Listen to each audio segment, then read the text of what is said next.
Madam Chair, council members, and participants, we are now live. Great. Good morning, everyone. I understand that state law currently requires that the following announcement be made at the beginning of every remote public hearing as follows. Due to the current public health emergency, City Council committees are currently meeting remotely.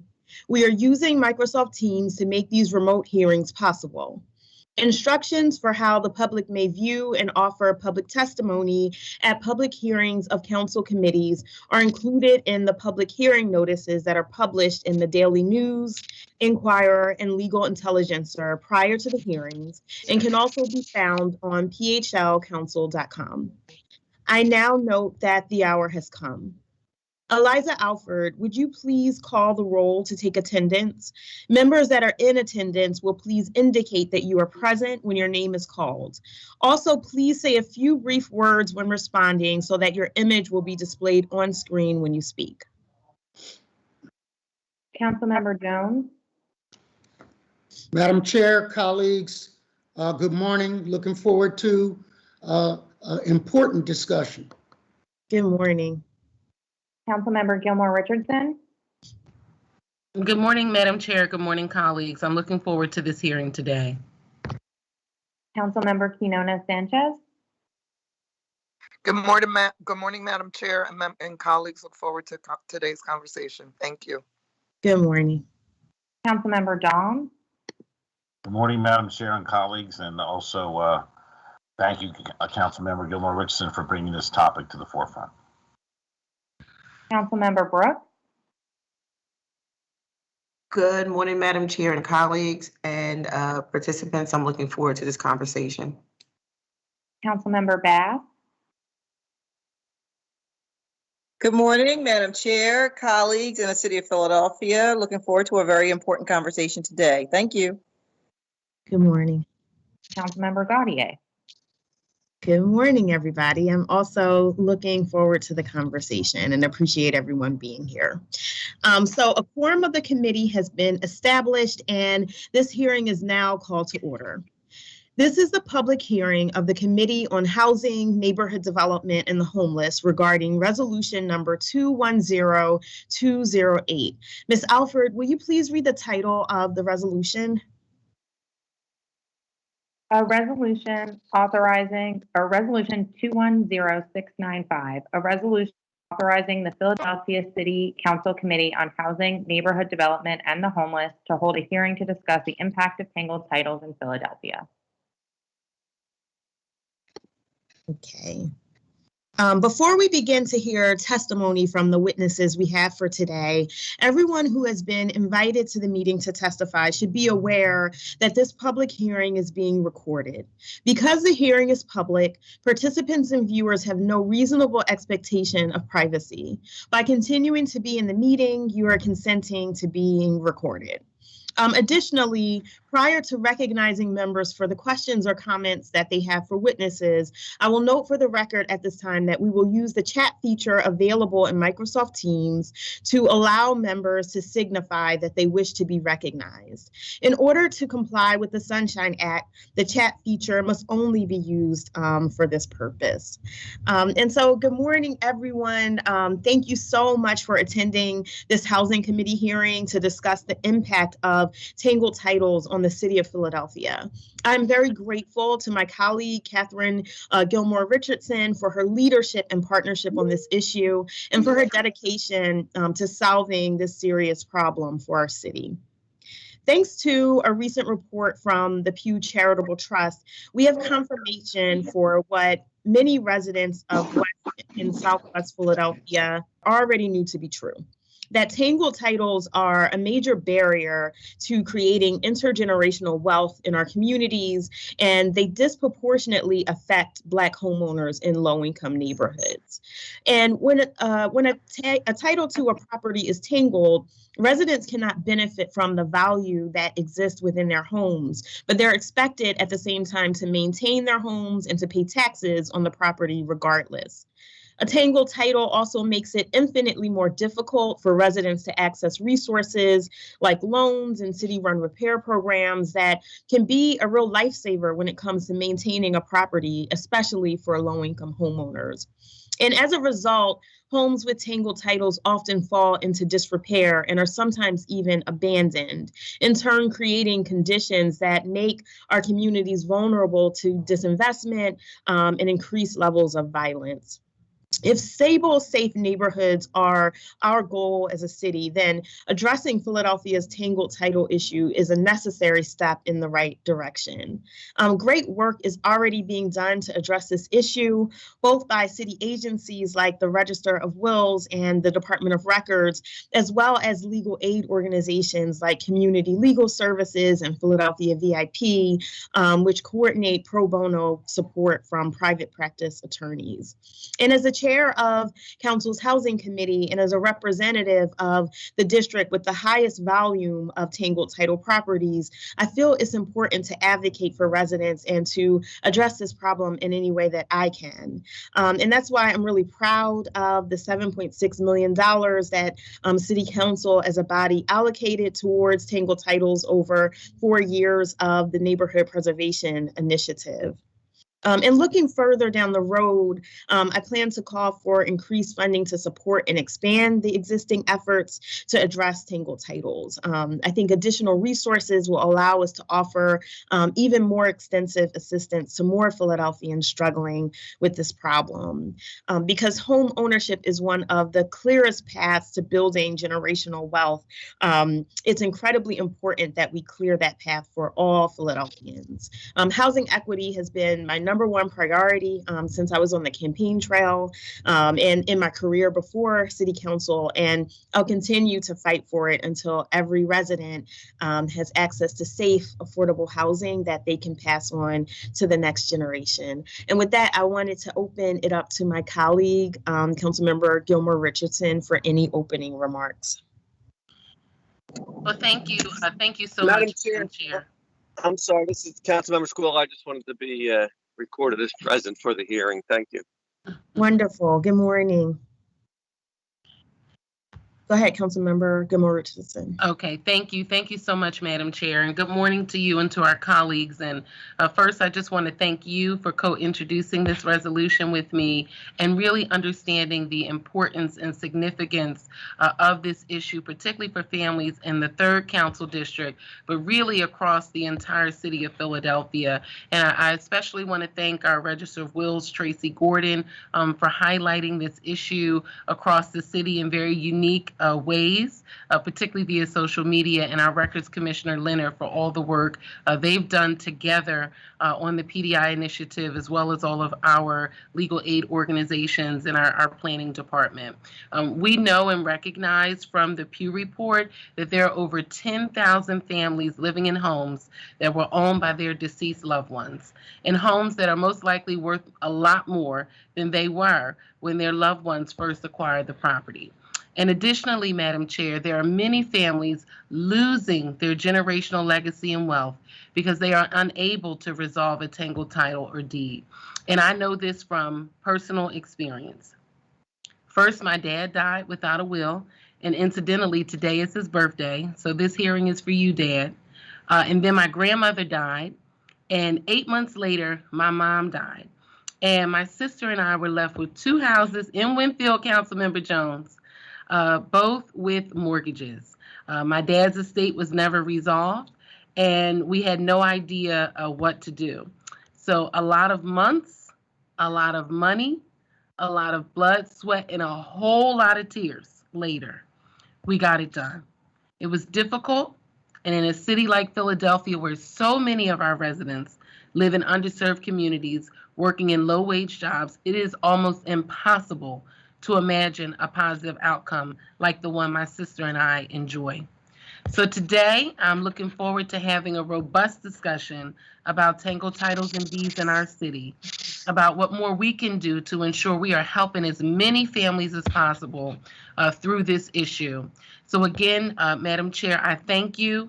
I thank you for always standing up in the housing community. To all of my colleagues here, Thank you for participating in this hearing. To all of the witnesses and to everyone assembled, we thank you very, very much. And we know we are going to move the needle on this issue. And finally, I have to say, thank you, Council President. Thank you for the allocation through the Neighborhood Preservation Initiative of the $7.6 million for Tangled Titles and Deeds, $1.9 million per year over the next 4 years.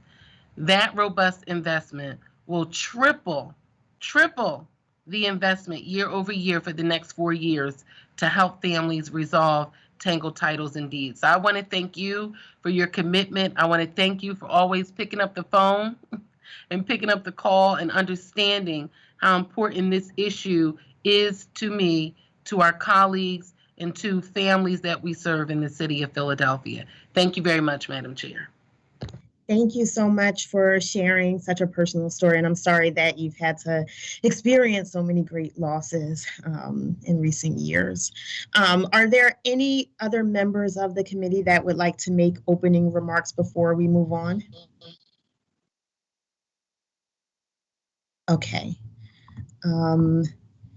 So, Ms. Alford, will you please call the first panel of or witness that we have to testify this morning? Ms. Michelle Mahan. Okay. Good morning, Ms. Mahan. Are you connected and ready to proceed? Good morning. Can you hear me? We can hear you. Please state your name for the record and go ahead and proceed with your testimony. Okay. My name is Michelle Mahan. I live on a small street in Germantown. My grandmother and my uncle helped my mother buy this 2-story brick home back in the 1960s.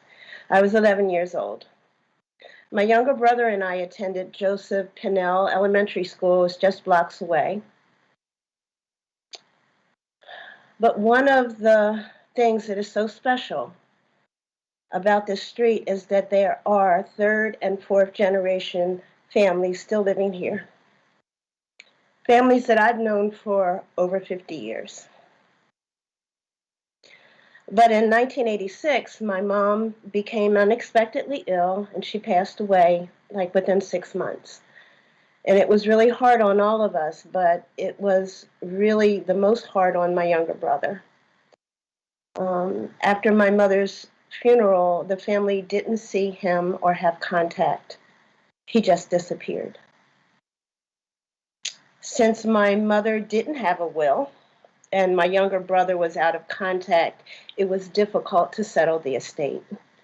We did try to find him over the years. But when I looked into the legal process, the cost was well above anything I could manage. I just couldn't do it. This home was the first property my mother's family ever owned, and she really worked hard to maintain it. And it just hurts me that I can't address the upkeep of this property because the title is tangled. There's little I can do to afford to take care of it on my own. And actually, I have friends that are always telling me about programs the city has to offer, but of course, I don't qualify. Technically, I am not the owner. And it's really, really frustrating. I also became concerned more and more with investors coming around asking to buy the property for cash. I was hearing that there was real estate theft occurring in the city.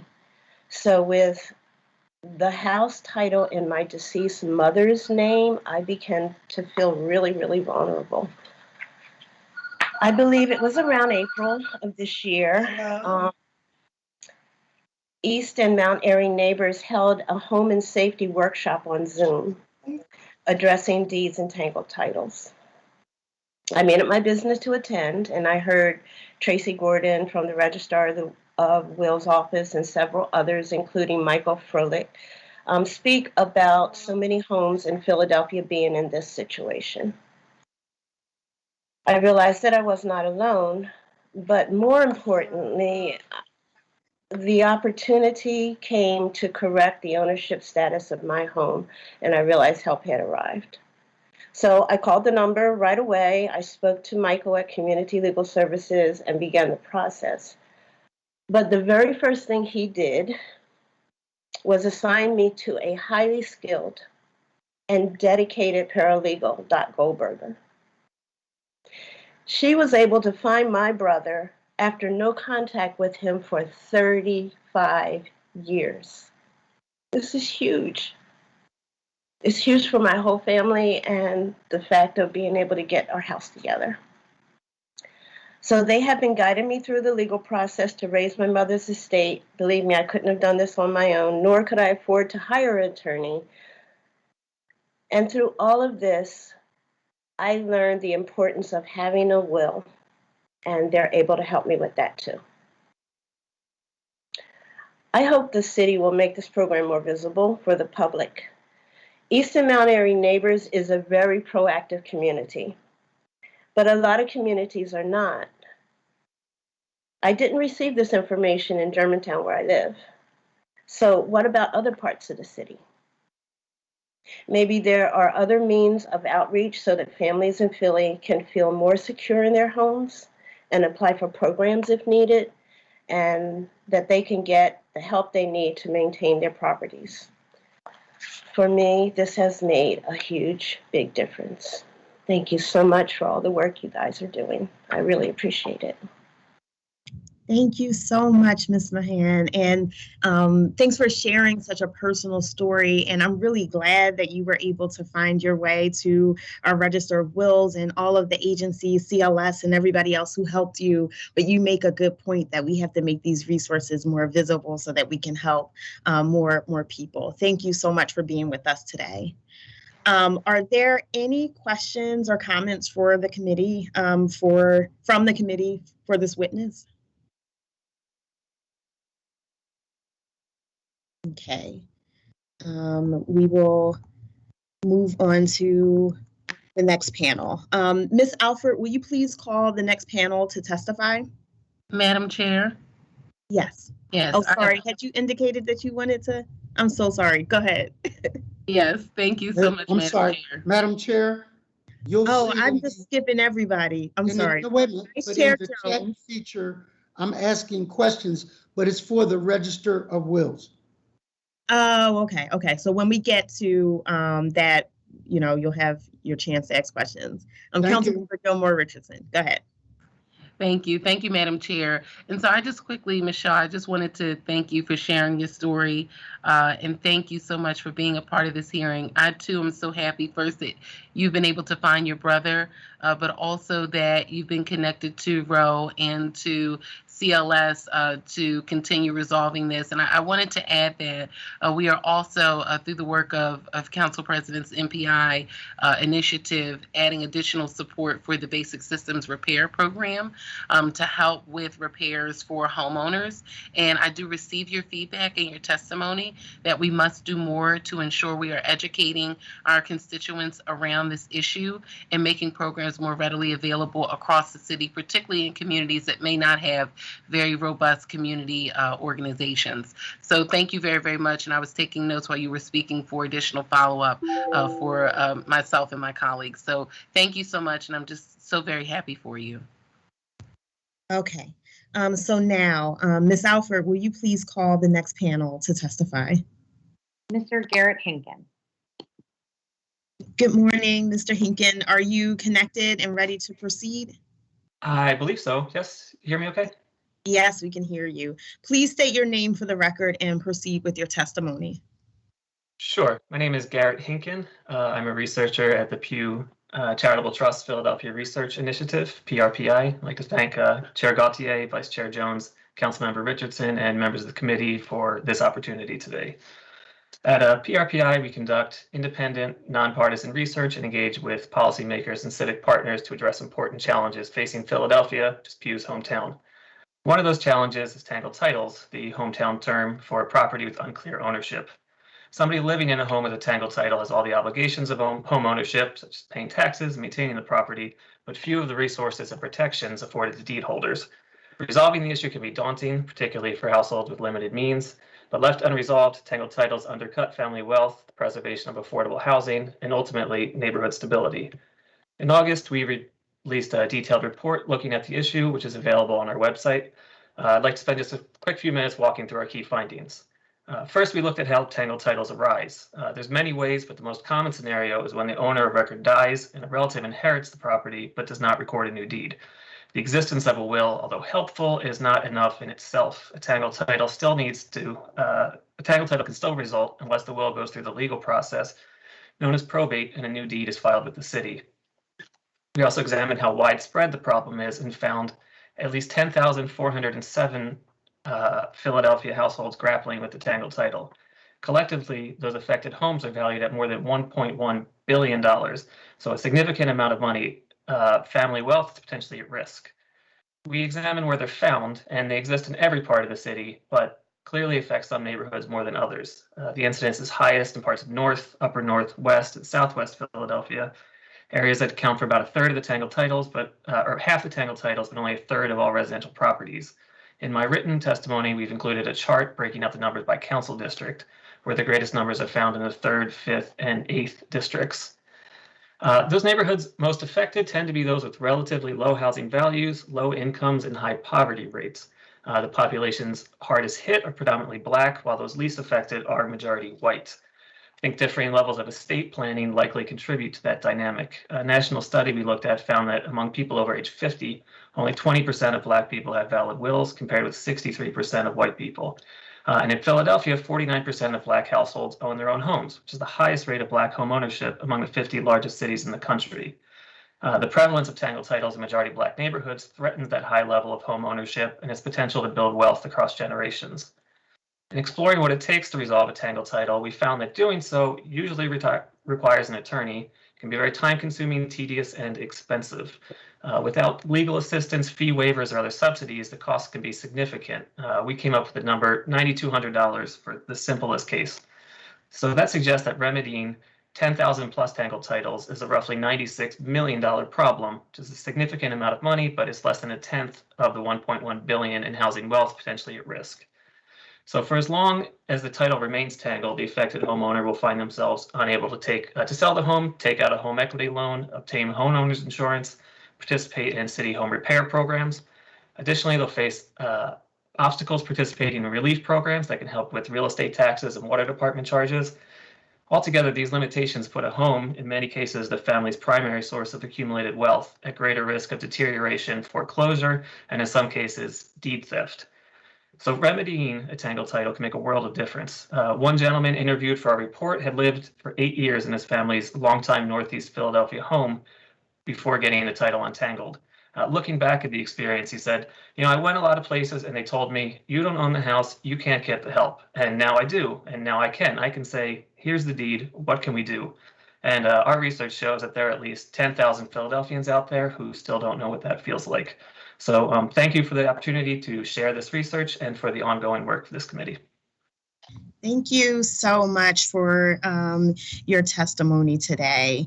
I wanted to ask, your opinion. What additional resources do you think can be made available to prevent residents' titles from becoming tangled? I think for this, the panelists you have coming up next are basically all my sources for this report, who I think are, closest to the ground and the action. So, I would like, really to hear more what they have to say than me. But I think, hitting it early and making sure just people know where to go for help and what they need to do, that it is an issue when someone dies, and that the longer it goes on, the harder it is to deal with. Thank you so much. And Councilmember Gilmore Richardson, I see you have questions for this panelist. Yes, thank you so much, Madam Chair. And Garrett, thank you. Thank you very much for your research and for all of the information you have shared with our office, and just really helping us to understand the scope of this issue in the city. Now, I wanted to clarify for the record, and I know in your report you stated that there are over 10,407 Tangled Titles that you estimate are in Philadelphia, but that could be a low estimate. Could you tell us why and go into a little more detail about that, so we understand that this problem may be much larger than we see from a numbers perspective? Sure. We say at least because those are the ones we could identify using our methods. And as I mentioned in my comments, there's a few ways that tangled titles can happen. It's not just when someone passes away. It could be a failed rent-to-own agreement. It could be deed theft. It could be just a recording issue. But the only ones we were able to identify were, taking the property ownership from the property records and the record ownership from the property records and from the recorded deeds, and matching those with a service that was able to check them against the Social Security death master file. So if it had the same name and address, then they came up as dead, and we flagged those as tangled titles. But there are people who might have changed names, changed addresses that we wouldn't have been able to catch in that, and also through those other means that we wouldn't have been able to identify. From what the Tangled Title Fund has done, we think it's like 75% of tangled titles are attributable to the death of the record owner. So we were able to identify, some unknown portion of that 10,000, or of that 75%. But there are more out there that they're just hard to find as part of the problem. It's very, very challenging. And lastly, I want to get this on the record because I do think this is important. In the study, you noted that 32% of Philadelphians with tangled titles are tax delinquent, compared to 9% of Philadelphians citywide, but that 39% of Philadelphians with tangled titles are in payment programs, compared to 34% of Philadelphians citywide. So could you just speak to, for the record, some of the challenges individuals are having with tangled titles and why they are more likely to be tax delinquent, and were you able to determine why a higher rate of those with tangled titles are in payment programs? Well, I'd say to answer the last part first, and this is kind of something I heard from Michael Froelick at CLS, that people with tax issues was one of the issues that was bringing them in, that when they went to get into a owner-occupied payment agreement, only then did they realize that they had a tangled title. Dhcd does work with people that you have a 3-year window to kind of show ownership and to be able to participate in the program. But you still have to go through the whole probate process. You still have to do the whole thing. But that does kind of bring you into the system. But until then, for a home equity loan or getting a grant, things that are kind of attached to the deed, if you're not the owner of it, even if, legally you are the equity owner, or things that attorneys coming up can speak about more clearly. But, for most intents and purposes, it's the deed where you prove ownership. And without that, written document, you're out of luck. Yeah, and then do you think there are any additional payment plans or programs that would be helpful specifically to those dealing with tangled titles and deeds? And I'll preface it by saying either those that can prove equitable ownership or those just dealing with the tangled title or deed. Well, I know for the payment programs and for the owner-occupied, for the water department and the city, there are ways kind of provisionally to get involved. I think for the repair programs, it's not possible. But I think that has to do with them putting a lien against the property, which the record owner would have to agree to. So I'm not sure what can be done there, but I know for repair stuff, you're even more stuck than with the tax issues. You've got a great panel coming up who are closer to the ground. Thank you. Thank you so much. And thank you, Madam Chair. Thank you. I just want to thank you so much for your testimony and for all of that insight. I just want to check that there are no more questions or comments for this panelist before we move on. Okay. So Ms. Alford, will you please call the next panel or witness to testify? Register Gordon, Commissioner Leonard, Commissioner Breslin, Melissa Long, and Chief Assessor Arrows. Okay. Good morning, Register Gordon. Good morning. How are you? I'm well. If you're ready to proceed, please state your name for the record and go ahead with your testimony. My name is Tracy Gordon. I'm the Registrar of Wills and Clerk of Orphans Court here in the County of Philadelphia. Thank you for inviting me to testify today about Tangled Titles. This is a subject I passionately want our city to address. When a property is in the name of a deceased person, two things can happen. One, it can pass down through the legal process by a will or by intestate law if there's no will. The second thing that can happen is nothing. Nothing. When nothing happens, properties titled to a deceased person become tangled titles. These properties don't create generational wealth. You can't sell them. You can't borrow against them. You can't get FEMA, which is government assistance. You can't get basic system repair grants, which is free money that comes from local, state, and federal. Why? Because they are in the name of a dead person. Often these properties become abandoned buildings, contributing to blight and gentrification. Then comes the crime and the drugs and the violence.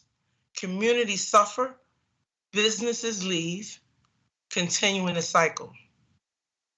The Pew Charitable Trust did a recent study that estimates there are over 10,000 tangled titles in Philadelphia, Pennsylvania.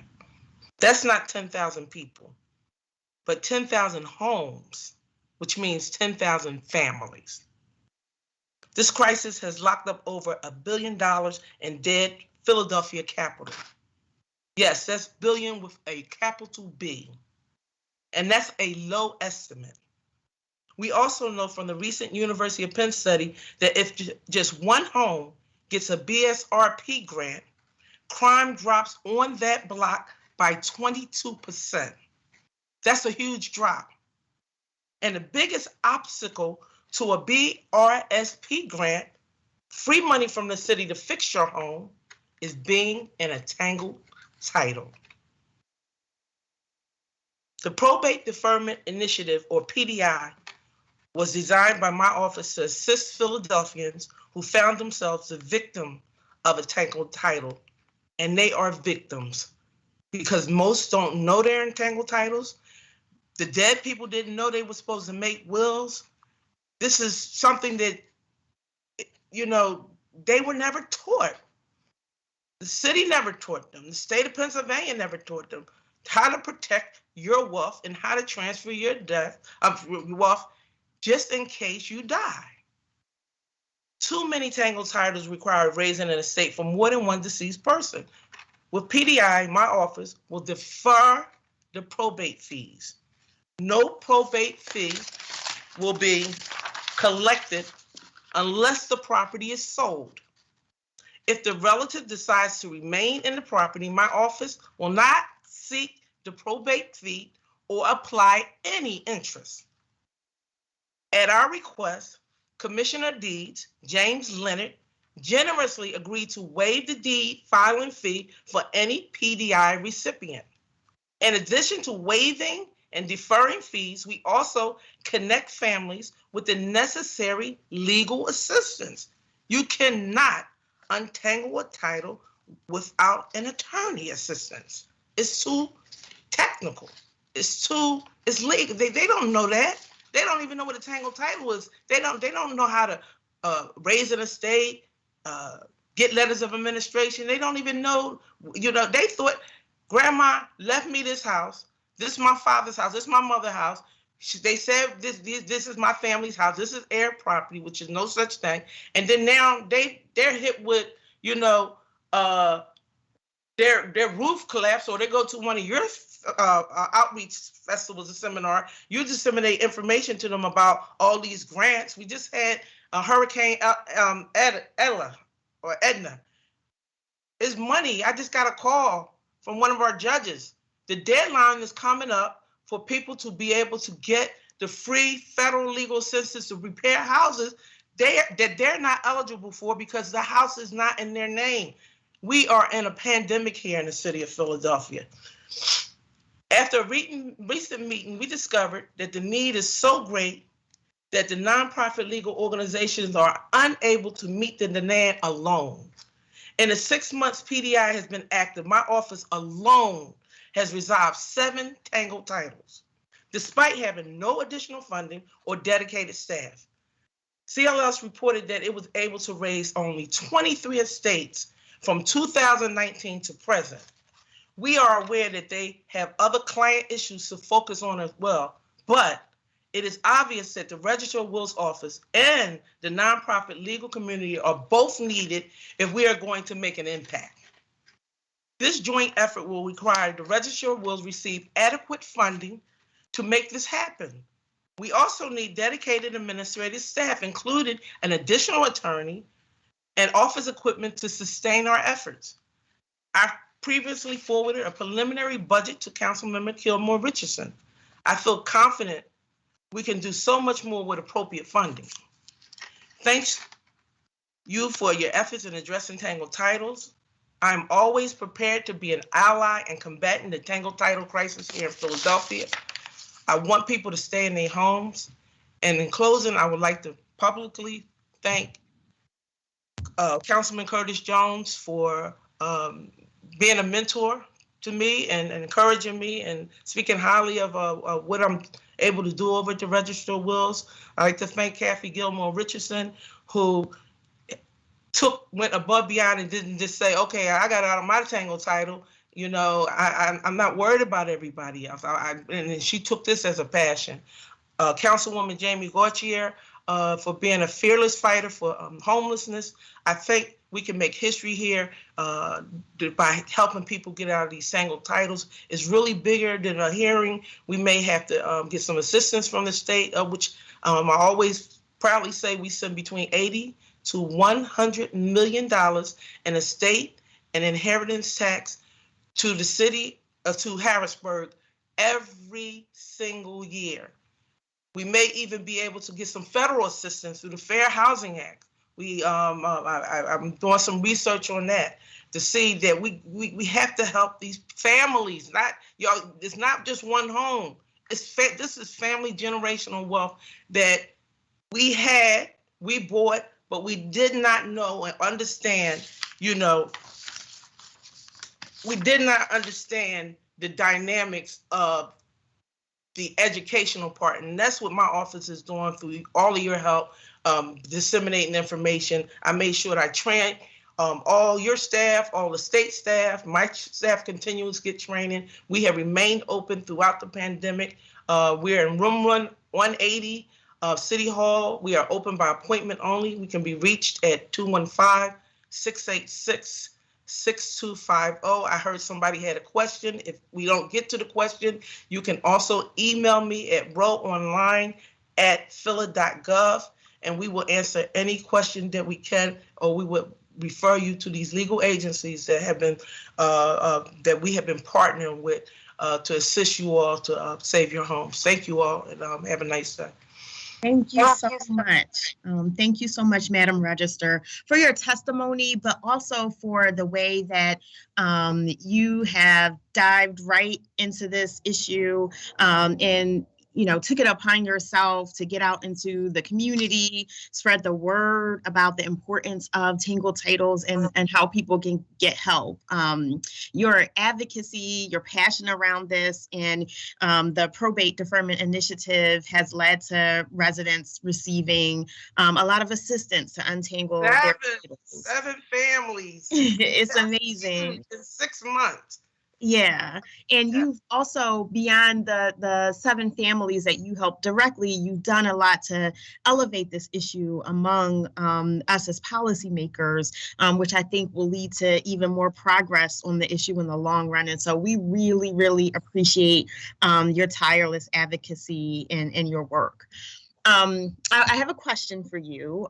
Building off of what one of our previous panelists, Ms. Mahan, said in her testimony, and thinking about the outreach that you've done in the community, do you have suggestions for how the city and its partners can more systematically get the word out to affected homeowners about Tangled titles? This hearing is one, definitely. We're talking about it. And that's the most important thing, that we are all talking about it collectively.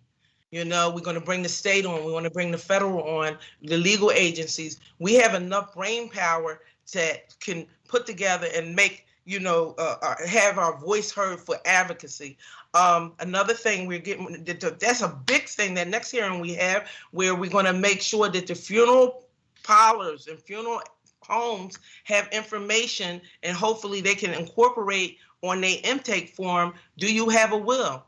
Or if you don't have a will, you need to go and direct them directly to our office. Once they get to our office, our staff is equipped to help them. So the thing is, this has to be a collective campaign, billboards, along buses, in schools, universities. We have to ask the school board to incorporate estate planning in their curriculums, mandatory, making it mandatory that they learn, and just, we have to find more funding. I said we had the 80 to 100 million to go to state, so we can partner with our state legislators, or maybe we can find some type of emergency funding so we can do a moratorium, maybe, you know, waive all the taxes or whatever. It has to be, if we do this here in Philadelphia, if we do this, this is my prediction, and it's proof on all the statistics, we will change the course of history of the 7th largest city in this country. We have the most home ownership as a large city. We certainly send a lot of money to the state, so we are our land is wealthy. And by the way, 1 billion is underestimating, because if they're going by the BRT, how much our houses are worth, like, for instance, your area, and I know Councilman Curtis Jones may be able to speak to this, your area, Councilwoman Jamie Gauthier, is one of the top areas that are Tangled Titles. If you look at how much they are worth, those houses are worth a lot of money. Yeah. Location. And we could, I don't know about stopping gentrification, but we could slow it down, and then we can keep people and families in their houses so they can protect their generation well. And the good thing about the PDI program, my program that I'm proud of, and I'm proud that the community legal agencies agreed that when we untangle their title, they are going to make a will, because we got to stop it right there. So we got to, 1, stop the hemorrhaging. And then 2, we got to be very aggressive about educating people to avoid the Tangled title. Yeah, thank you so much for that. And we hear you loudly and clearly around this work, and the agencies who are carrying out this work needing to be sufficiently funded to carry it out. I know that there are other questions for Madam Register. I see Councilmember Jones in the queue. Thank you, Madam Chair. And thank you, Member Gilmore Richardson, for zeroing in on this issue. Madam Register, I just think that you have begun the process of moving the Registers of Wills mission to become more aligned with communities that are disenfranchised, that you're taking complicated issues and taking the time to translate them, showing them their importance. I want to focus my time not so much on the humanity. You got that. You understand what it means to families and neighborhoods and how it's detrimental to the future of those families. I want to talk about or ask questions about the economics. You mentioned that these properties were in the billions. Can you repeat that number again? They're worth billions of dollars.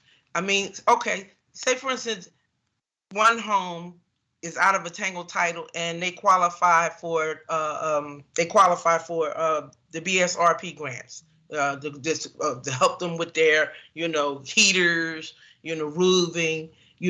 That's not only money to help that family, but there has to be people to do all the installation. That's economics right there. That's So- economics. I took the liberty of looking at your map you sent. What is interesting, Madam Chair and members of the committee, is that this map, if you were to juxtapose, put right over it, crime, and make crime maps, where there is Tangled Title, there happens to be a correlation on high crime rates. If you then take that map and look at sheriff sales, see where they are, because somebody who doesn't have title may not have the interest or wherewithal to want to pay the taxes on it or keep up with reverse mortgages, things like that. And if you look at these maps, they're very similar in a lot of bad ways to problems that we're facing in inner cities. So I'm saying, is there in your mind a correlation, Madam Register, to some of the bad things that we also are facing in other areas? Absolutely. I can speak as a block captain.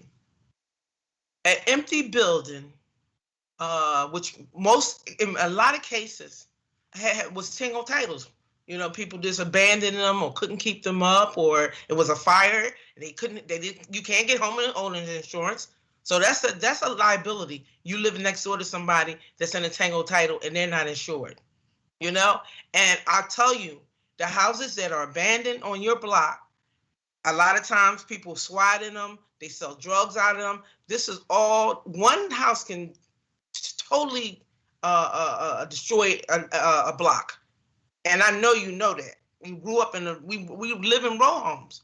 And so what I'm saying is the crime in that study that the University of Penn did, this is a study, 22%. That's a huge, that's not 3%, 22%. If that one house, that one family was able to get some basic system repair grants to help them fix up and maintain houses that are basically 100 years plus. Not to mention with the climate change, look at the flood.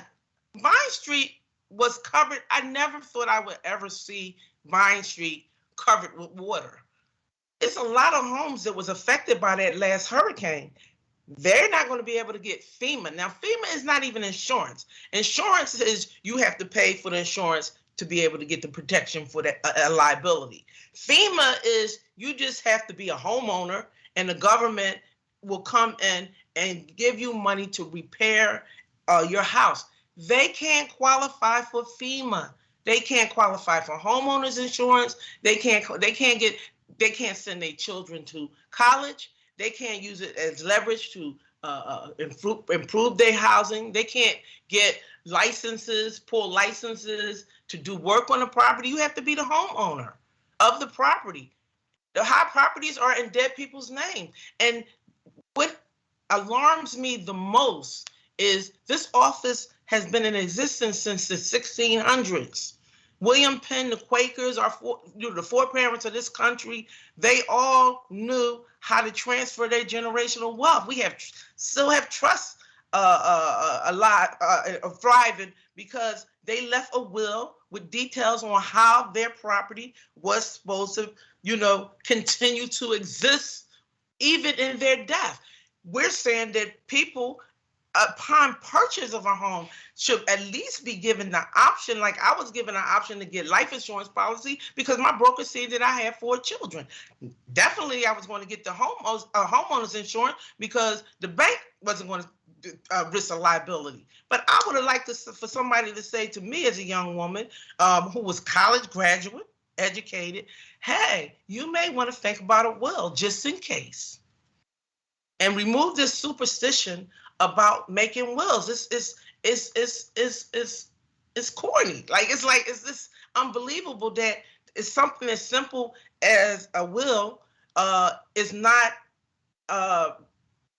people. I mean, I've talked to rich people too that don't have wills. I've talked to celebrities because I always ask the question, do you have a will? And people say, oh, I'm gonna get around to it. Oh, yeah, get around to it. You make a will when you get an asset. You don't make the will when you get old. Just finally, because I want to hear from my colleagues. What if you had to pick one city or state that got it right, that is doing Tangled Title in a way that we should emulate? What city or state would that be? I'll answer it like this. We have 67 counties in the state of Pennsylvania. Tangled Titles is unique to Philadelphia. I asked when I went to the association, they meet every year, beautiful Register of Will Association, and they didn't know what I was even talking about. So I answered this too. I did visit Athens, Georgia, and I spoke with the Register of Wills there, and she said that it's not so unique there, but the University of Georgia actually has a Tangled Title unit, and I'm scheduled to go visit with them to talk to them about it. But I'm gonna tell you, it's very unique to Philadelphia, and that's tragic because this is one of the original colonies, the original cities. The idea of making wills and being able to protect your wealth is already in the Constitution. It's no reason why we don't know about it. We have to do better with that. Thank you, Madam Chair. So this is not a distinction that we want as a city. So that sort of drives home all of the hard work that we need to do. And Councilmember Jones, thank you for that line of questioning and for making clear the high correlation between this issue and violence in our communities. And because we're citing her work a lot, I also wanted to give a shout out to Dr. Eugenia South. She has done a lot of research around place-based strategies like targeted basic systems repair and tree planting and greening of vacant lots, and how we can see drastic improvements with respect to gun violence in communities, up to 22% or even more in some cases. And she's a Black trauma surgeon and is also a resident of the 3rd District. So I wanted to make sure to give her her shout out. And I know that Councilmember Gilmore Richardson has questions for Madam Register. So go ahead. Thank you. Thank you so much, Madam Chair. And thank you, Madam Register. Just want to really thank you for all of the work you have done on Tangled Titles and Deeds in Philadelphia and really educating the public. I have to say, full disclosure, it was one of your programs where I learned new information that made me know and understand that, bringing this issue that my family was facing to some type of resolution was possible. So I have to say that for the record, and thank you so very, very much for all of the education and outreach that you continue to do across the city. I wanted to, for the record, for this hearing, really drill down into the Probate Deferment Initiative so that folks really understand how the program works and if they would be eligible for the program. So could you detail for us the Probate Deferment Initiative and how the process works, meaning when someone calls about PDI, then what are the next steps? Yes. My solicitor, Sharon Wilson, she's on. Can somebody release her microphone? And she'll be able to give you a step-by-step detailed process. She's been very instrumental in helping us navigate this Probate Deferment Initiative. She's the one that made sure that we found a legal agency that assisted us, which was Christian Legal Clinics. And I'll let her answer that question. Thank you. My name is Sharon Wilson. As mentioned, I'm the solicitor for the Register of Wills, and really excited about this committee proceeding and happy to discuss our Probate Deferment Initiative. Early in the administration, the Register noted she wanted to handle this problem, to tackle this problem with Tangled Titles. She called a meeting with herself and some of the legal organizations here in Philadelphia to discuss, okay, what's the best way to tackle this? from those meetings, she determined and she listened to those legal service agencies, and they said that the fee that's charged at probate when you have to open an estate can be a deterrent. Tangled titles usually can only be resolved with the opening of an estate because there's a deceased person's name in the title. So you can't do anything until you have a vehicle through which you can operate. And the estate allows you to do that. You have to open up an estate, whether there's a will or because you'll either be applying the will or you'll be applying the laws of intestacy. So this program will actually allow the person who is applying to open an estate to defer paying the probate fee. The probate fee can range up or down depending upon the value of the property involved. And as the register mentioned, even though the property may look decrepit, it may have a certain value that could have the fee be higher than our average, which is about $500. And remember, that's $500 per estate. So if you're trying to open a property which was owned by grandma, and then the only child of grandma passed, you're now, very easily facing having to open several estates. And also remember that probate fees are just one of the fees that you have to pay. There may also be back real estate taxes. There may also be inheritance tax due.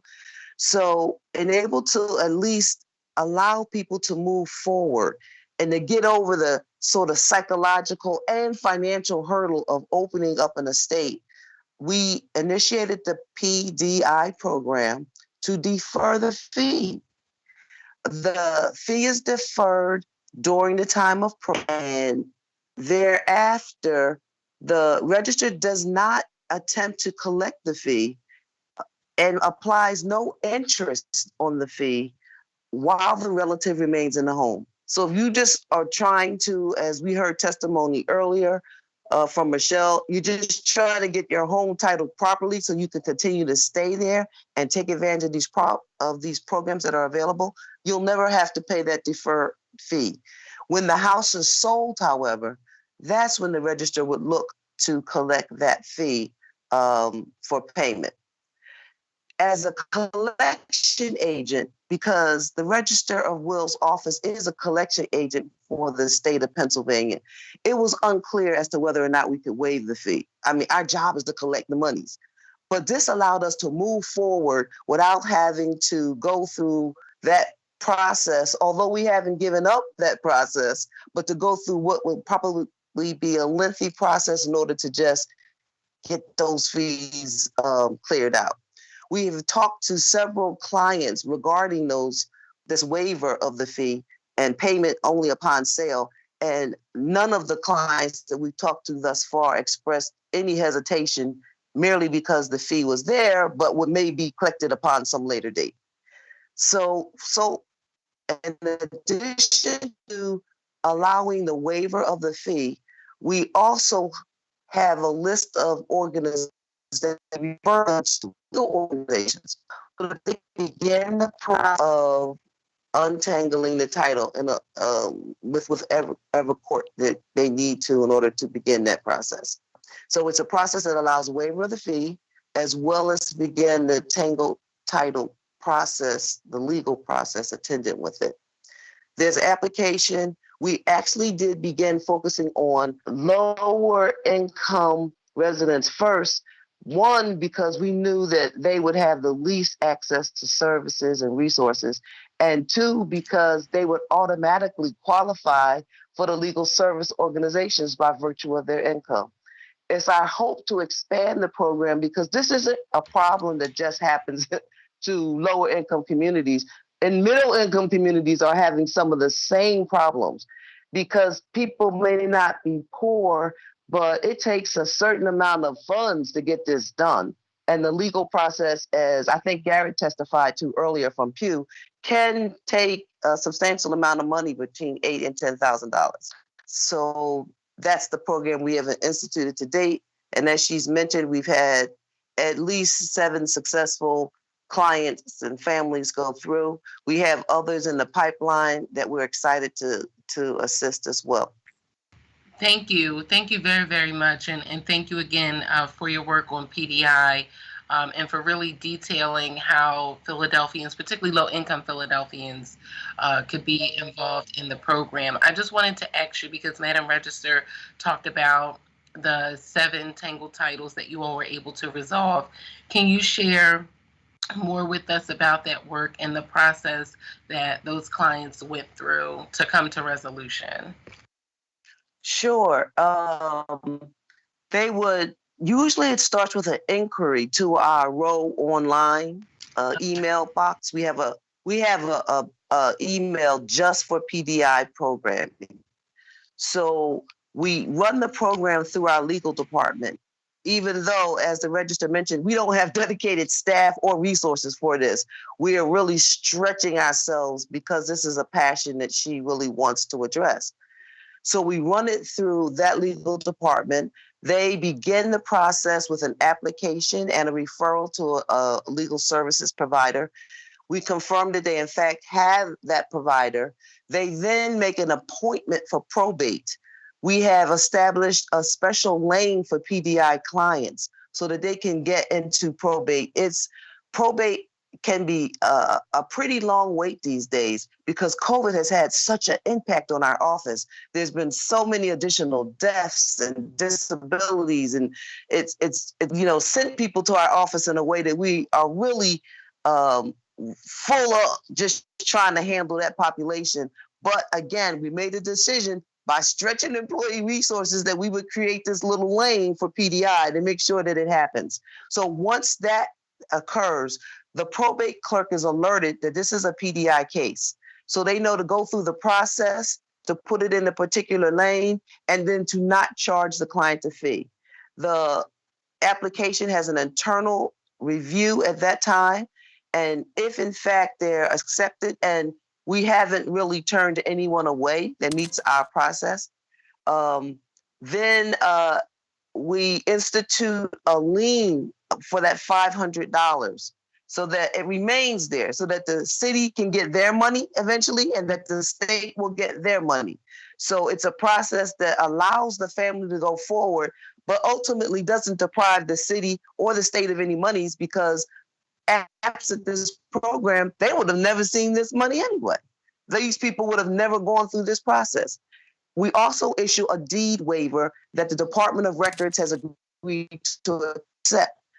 At the conclusion of probate, a deed can be drafted giving this property to the appropriate relative. It can be filed at the Department of Records for no fee.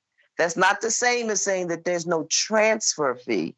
And there usually isn't between the parties, but this is a filing fee. There's no filing fee. And thereafter, they go through the normal process. At any time, one of these clients can come in and say to us, hey, we have the money now to pay this, and we'll collect that fee at that time. And sometimes it's because you need an estate in order to access the monies. So they are really in a catch-22 when they can't open up an estate because the monies are sitting there, but they don't have the authority to receive the monies. So once we do that, it can sort of unlock that door for them. And if those monies are available to them, we say, we judge the little nudge, we want our monies, thank you.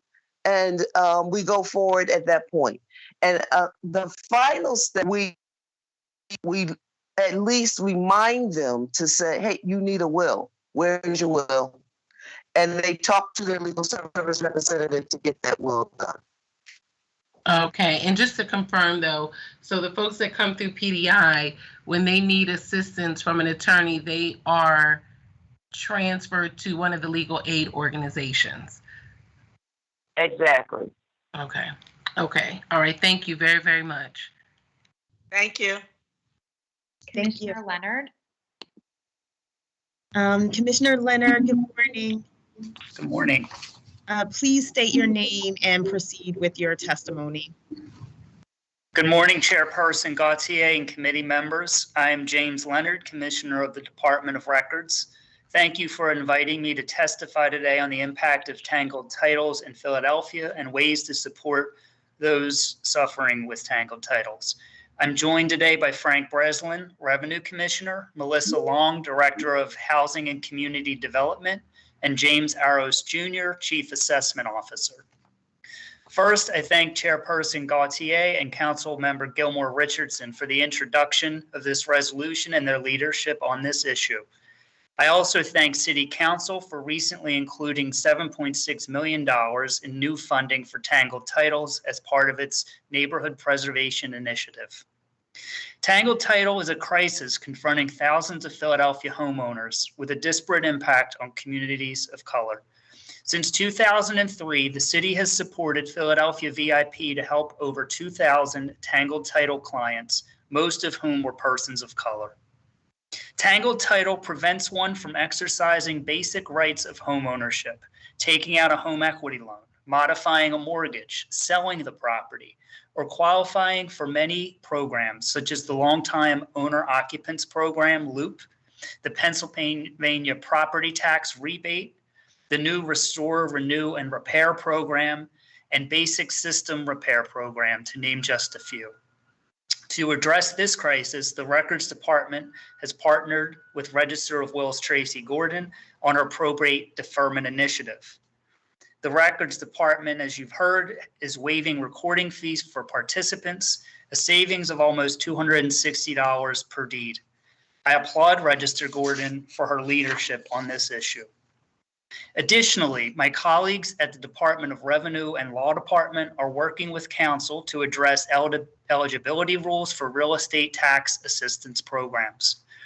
The city also recognizes the importance of estate planning to prevent tangled titles and supports Philly VIP and their community partners to provide educational workshops to raise awareness and encourage homeowners to work with VIP to make a will. But we all agree that more needs to be done to address this crisis. Recently, I began conversations with other jurisdictions experiencing the tangled title crisis and with a national legal expert on this issue in an effort to inform our collective efforts in Philadelphia. It will take a collaborative and innovative combination of funding, both governmental and philanthropic, additional legal assistance, creative programming, and legal reforms to combat this problem at scale. The administration is committed to this effort. Thank you again for the opportunity to speak with you today.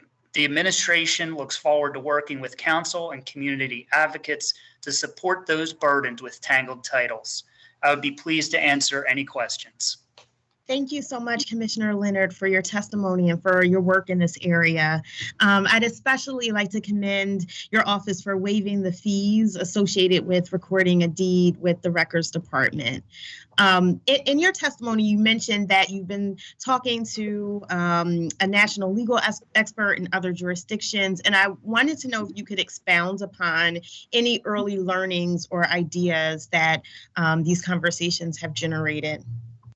Yeah, we're still in the early learning stages, and I haven't had the opportunity to speak in more detail with the Register or with you all, but I plan to do so in more detail in the near future. But to summarize, I had a call a few weeks ago. We had a call with Legal Services Organization and a nonprofit in southeastern Louisiana, where they've experienced and continue to experience since Katrina and through Ida, the impact of tangled title in a really acute manner because it's been most closely felt in terms of the flooding as a result of hurricanes and climate change. So similarly, we've learned to Philadelphia, folks in those communities have a similar tradition or a history for many similar reasons as here of passing down property in an informal but not strictly legal manner. In terms of doing all the required paperwork. And when you have these climate disasters more frequently, they've been faced with, like I said, a very acute climate crisis, whereas the Register explained and other council members, folks can't qualify for FEMA or other available flood aid. We also learned from them that there's other jurisdictions that I plan on talking with, and that's in Puerto Rico, who've also experienced tangled title most acutely with respect to flooding, and then areas in Florida. Those are 3 examples we learned of, and in response to something Councilman Jones asked about what states are doing it right, we've started to look into. Louisiana has enacted changes to their state law that helps ease the burden of probate on folks who with estates or homes of a certain size and below, as a means of combating the problem at scale. The professor, I've communicated with over email and have yet to speak with him directly, but he's the author. He's from the University of Texas A&M School of Law, and he's the author of a national uniform law regarding heirs property. And I believe Register Gordon mentioned that phrase. That's a phrase I've learned is common in other jurisdictions. Tangled title is a phrase unique to here, I think. That law, uniform law, has been enacted in about a dozen states, mostly southern. What I learned was that this is also an issue for not just urban areas, but rural areas. It afflicts farmers, including, we learned, Black farmers in southern communities. We learned that the USDA has incorporated this uniform law into its farm bill in the past few years to help ease folks with tangled title to qualify for farm aid. So those are some of the beginning conversations that we've had. And as I said, I look forward to talking with you all, with Register Gordon, about what type of strategies these other jurisdictions have employed or are employing, and how we might learn from them. Thank you so much. Thank you for doing that work. And I'm excited about how we might employ some of those best practices here. I'd also like to ask about transfer tax exemptions.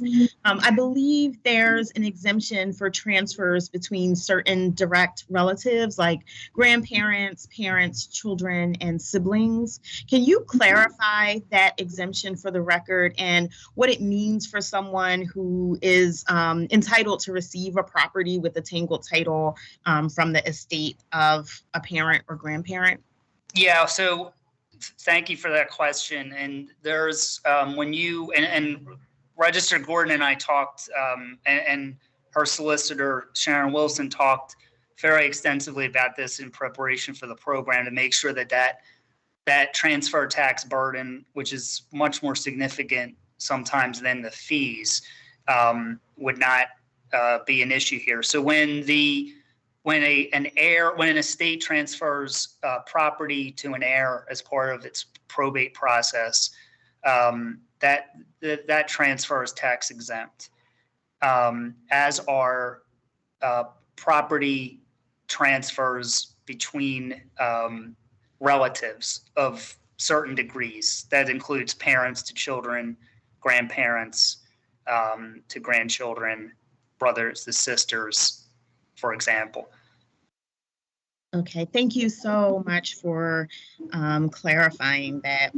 I have a question for revenue, and then I'll open up for my colleagues to ask questions. Do we have Commissioner Breslin on the line? Hi. Oh, wonderful. So my question for you is, if the title to the property that I live in is tangled, and I approach the Revenue Department to enter into a payment plan for back taxes, or if I was looking to set up an installment plan for my property taxes, can I enter into a payment plan with Revenue, and what documents would I have to provide to do that? And also, do I need to be working with a lawyer or another type of advocate to set up that type of plan? And before you answer, can you state your name for the record, please? Yes, I'm Frank Breslin, Revenue Commissioner, and thank you for that question, or those questions. I'll start kind of in reverse. To start it, there is no representative required, so a taxpayer can work on their own behalf. but certainly they can have an attorney or an accountant represent them, or they can have somebody, just, another relative that sometimes people will come in to assist. In the case of Tangled Title, they are eligible to get into our owner-occupied payment agreement. And that owner-occupied payment agreement is an income-based agreement. So anyone can get into, we call it an UPA. Anyone is eligible to get in, including people with Tangled Title. And that program puts them into a tier. It's one of 5 tiers based on income. Tier 4 and Tier 5 applying to people with the lowest income, and Tier 4 has payments as low as $25 a month, and Tier 5 payments as low as, believe it or not, $0 a month. So people can stay in compliance and fully protect their house from foreclosure by getting into an UPA, and they can do that even if they have Tangled Title. And that Tier 4 and 5 payment agreement also, in completion of that payment agreement, all interest and penalties are waived. So that happens automatically. In terms of proof of Tangled Title, basically a person has to come in and show that there's lots of documentation, and I'll say that it's all available. We worked very closely with counsel and the legal services community to form the UPA guidelines. They're all in regulation form, and it shows extensive types of documents that can be supplied to prove Tangled Title. So, and that could be a copy of the will, a copy of a death certificate, and a birth certificate showing that there's a relationship. It could be showing that you've been residing in the property and can prove that by supplying utility bills that shows you've been paying the costs of maintaining the property. So there's a lot of ways to do that. And one thing that I'll add to that process too is on the application for the owner-occupied payment agreement is I believe it's like a checkoff box where a person can ask to have a housing counselor assist them with the process, but also realizing that, right now, the UPA guidelines say that the Tangled Title has to be resolved in a time frame. We have not enforced that, realizing that this is a significant issue and it could take quite some time for people to resolve that Tangled Title. But we want them not just to get into the UPA payment agreement and become compliant. Certainly we want that, but we want to give them, guide them through a process so that they can clear this Tangled Title. Thank you. Thank you for that information. Does your answer to that question change if I'm someone that does not live in the property? Like a property is intended to be passed down to me and it has a Tangled Title, but I don't live in it. Can I still have access to those city programs? You can still get into a payment agreement. It would not be an owner-occupied payment agreement, and so it's a different program. It's not a program in the regulation that has in our tax regulations that has all those prescribed guidelines for Tangled Title, but a person still could get into a payment agreement with Tangled Title. Thank you so much. And I see that Councilmember Gilmore Richardson has questions. Councilmember? Yes, thank you so much, Councilmember Gauthier, and thank you so much, Commissioner Breslin. I have questions for both you and Commissioner Leonard, so I'll start with Commissioner Breslin. First, just wanting to thank you so much for always answering the phone and taking the calls, and for all the meetings that we've had with your office and with my team, and the multiple conversations we've had over the last several weeks. I just wanted to start by saying thank you. I wanted to quickly ask you a question about equitable ownership and how, you talked about it with Councilmember Gauthier, how we could potentially expand some tax relief programs to Philadelphians with Tangled Titles. And we know about the regulations you all have with UPA, and we've talked about this in our meetings. But if individuals can prove equitable ownership, particularly those that may have been involved with the Tangled Title or deed for 10 plus years, is there any way for us to expand programs like LOOP to ensure that more Philadelphians are eligible for some of the revenue-based programs that we have available, particularly for those suffering with Tangled Titles and deeds, knowing that it's a very expensive process and they have to pay other fees as well. And I know we've had this conversation and we're working towards it and we're committing, to having additional meetings, but I just wanted to ensure that individuals understand that we are looking at ways to modify our tax relief programs if possible to help more individuals, particularly those who are in Tangled Titles and deeds. Yes, I mean, thank you for acknowledging those meetings, and thank you for your partnership in those meetings and with you and your staff.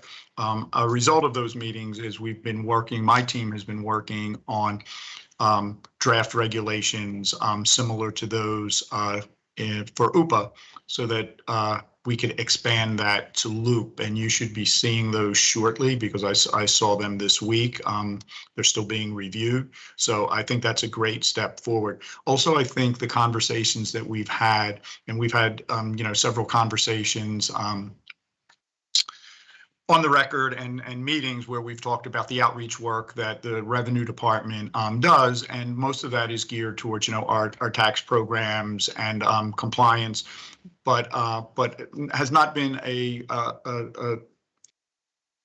real focus maybe on Tangled Title, although we always have that information there. So now what we're going to try to do is take back, this information that has come out of our conversations and out of, the study and everything that's been learned, our conversations with Commissioner Leonard.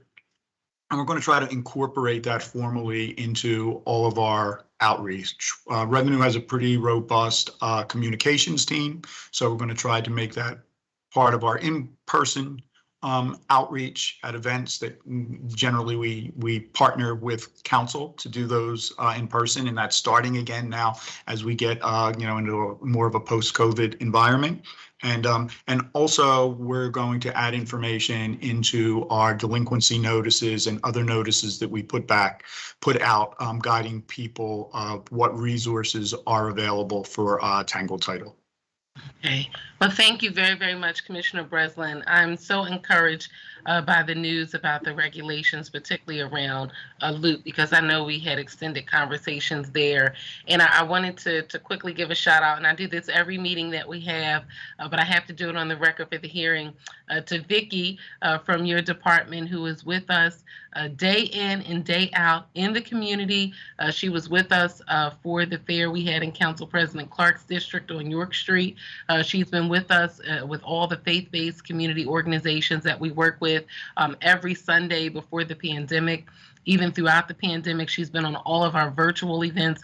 So I want to give a special shout out to Vicki from Revenue for being there and educating our constituents about the programs available.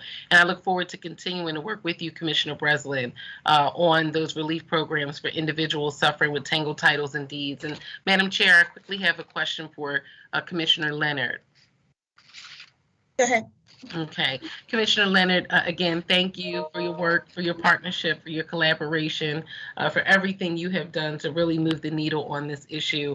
I wanted to quickly circle back to an issue that I know we've had robust conversation about around some of the challenges our departments face relative to our systems talking to each other, so that we have the most up-to-date, accurate information.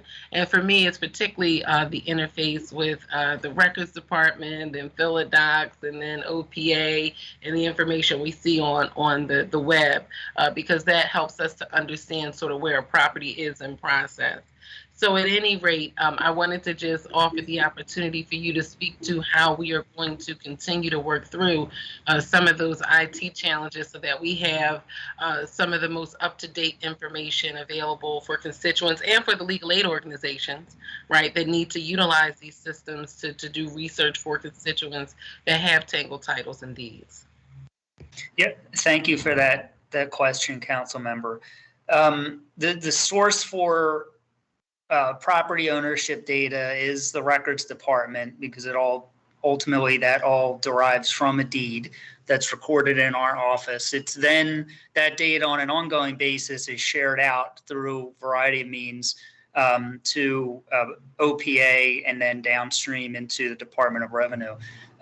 There has been, some of these systems are legacy systems, and they pose, technical challenges that have resulted in discrepancies in property data, which I'm sure many of you and your staff have experienced on behalf of your constituents. And we've all, folks at this table, have collectively spoken to many of you, several of you on council about the issue. There's an ongoing effort, as we've mentioned to some of you, among revenue,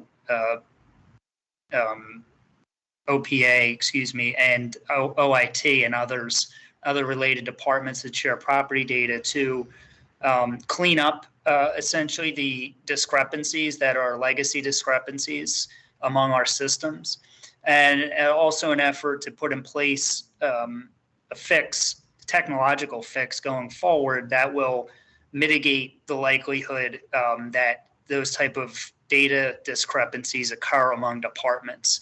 And I think, I know we have, Councilmember, an upcoming meeting scheduled with you, to myself, Mark Wheeler, to brief you on that matter. So that's the big picture of in terms of what we're doing to try and fix the issue.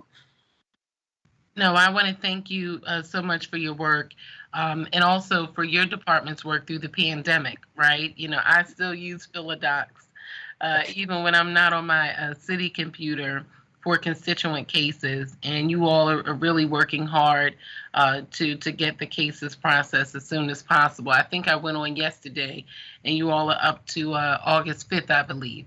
So I just wanted to thank you very, very much, because I know it's just extraordinary circumstances because of COVID, but you all are doing a wonderful job. So thank you very, very much, Commissioner. And Madam Chair, if possible, I do have a question for DHCD in the Planning Department, and also for the Office of Property Assessment. That's fine. Okay. Thank you very, very much, Madam Chair. So Melissa, I see you there. Thank you so much for all of your work and working with us on this matter. We have been talking for months now, even back to the budget hearings earlier this year, and we worked through some challenges with the Tangled Title Fund Committee that you all have addressed, and I thank you for doing that and increasing the diversity on the committee. But I wanted to get on the record, if you could just detail the breakdown of spending on Tangled Titles and deeds over the last few years. If you could break it down for the Tangled Title Fund commitment and sort of where it's coming from, and detail the Housing Trust Fund dollars as well. I just want the committee members and the general public to have an idea how significant the MPI infusion will be to the work that we do on Tangled Titles in the city.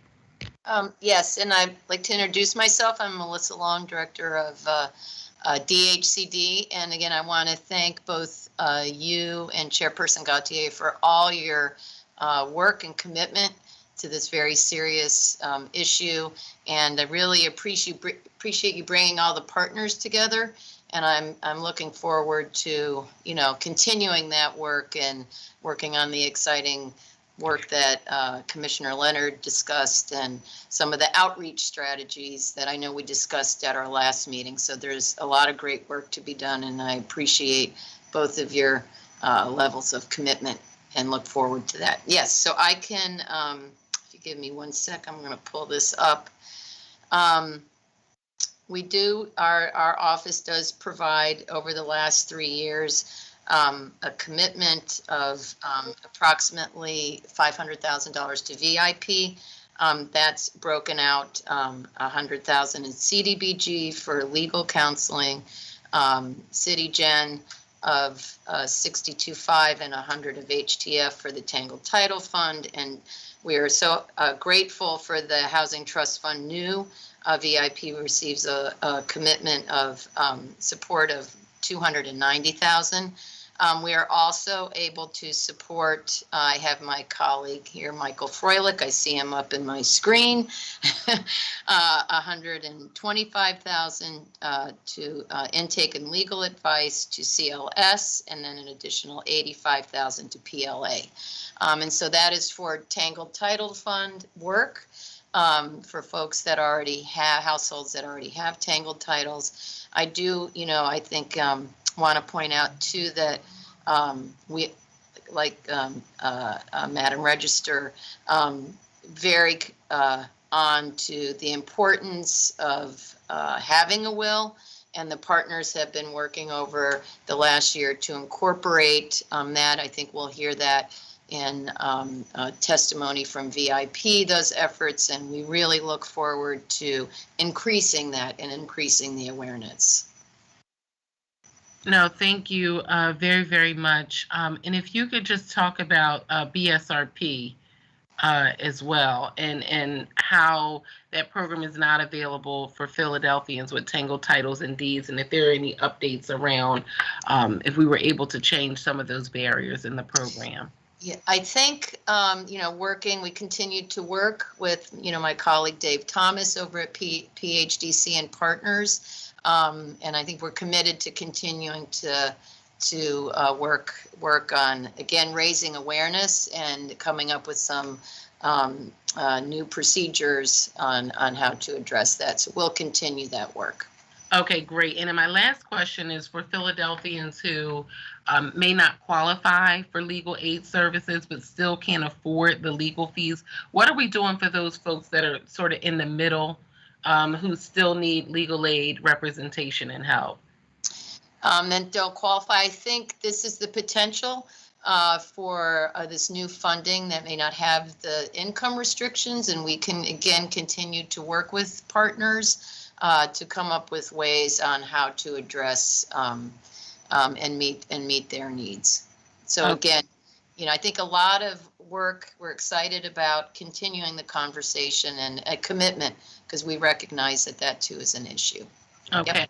Excellent. That is excellent, because I've heard from several families that say, we're just a little over the income eligibility for legal aid assistance, but we still can't afford the $10,000 for the lawyer fees. So what are we doing to sort of help those folks along? Because I look at this issue also as a homeownership preservation issue, right? As a homelessness prevention issue. Totally. Generational legacy and wealth issue. So how are we helping folks stay in their homes? And this is another program to do that. Okay, thank you very, very much.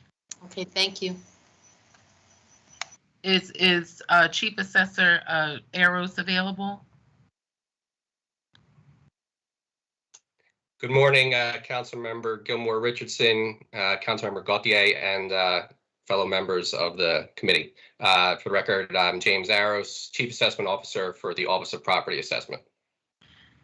Excellent. Well, thank you very much for being here and for your work, and always for your availability. I know we had a meeting as well, like my office did, with Commissioner Leonard and also with Commissioner Breslin. So I just wanted to get on the record today for the hearing on this issue around the conversation that we've had about the technology systems in the city and some of the challenges that we face around, getting our records updated on our publicly available websites. But even in Philadocs, because folks can still do a public search on Philadocs. So if you could just detail for us some of the challenges for the record today and how you all are working to remedy those issues. Sure. So I think as most council members are aware, we began our transition to our new computer-assisted and mass appraisal system, abbreviated, we call it CAMA. That began in February of last year when certain parts of the system went live, and it's continued since then.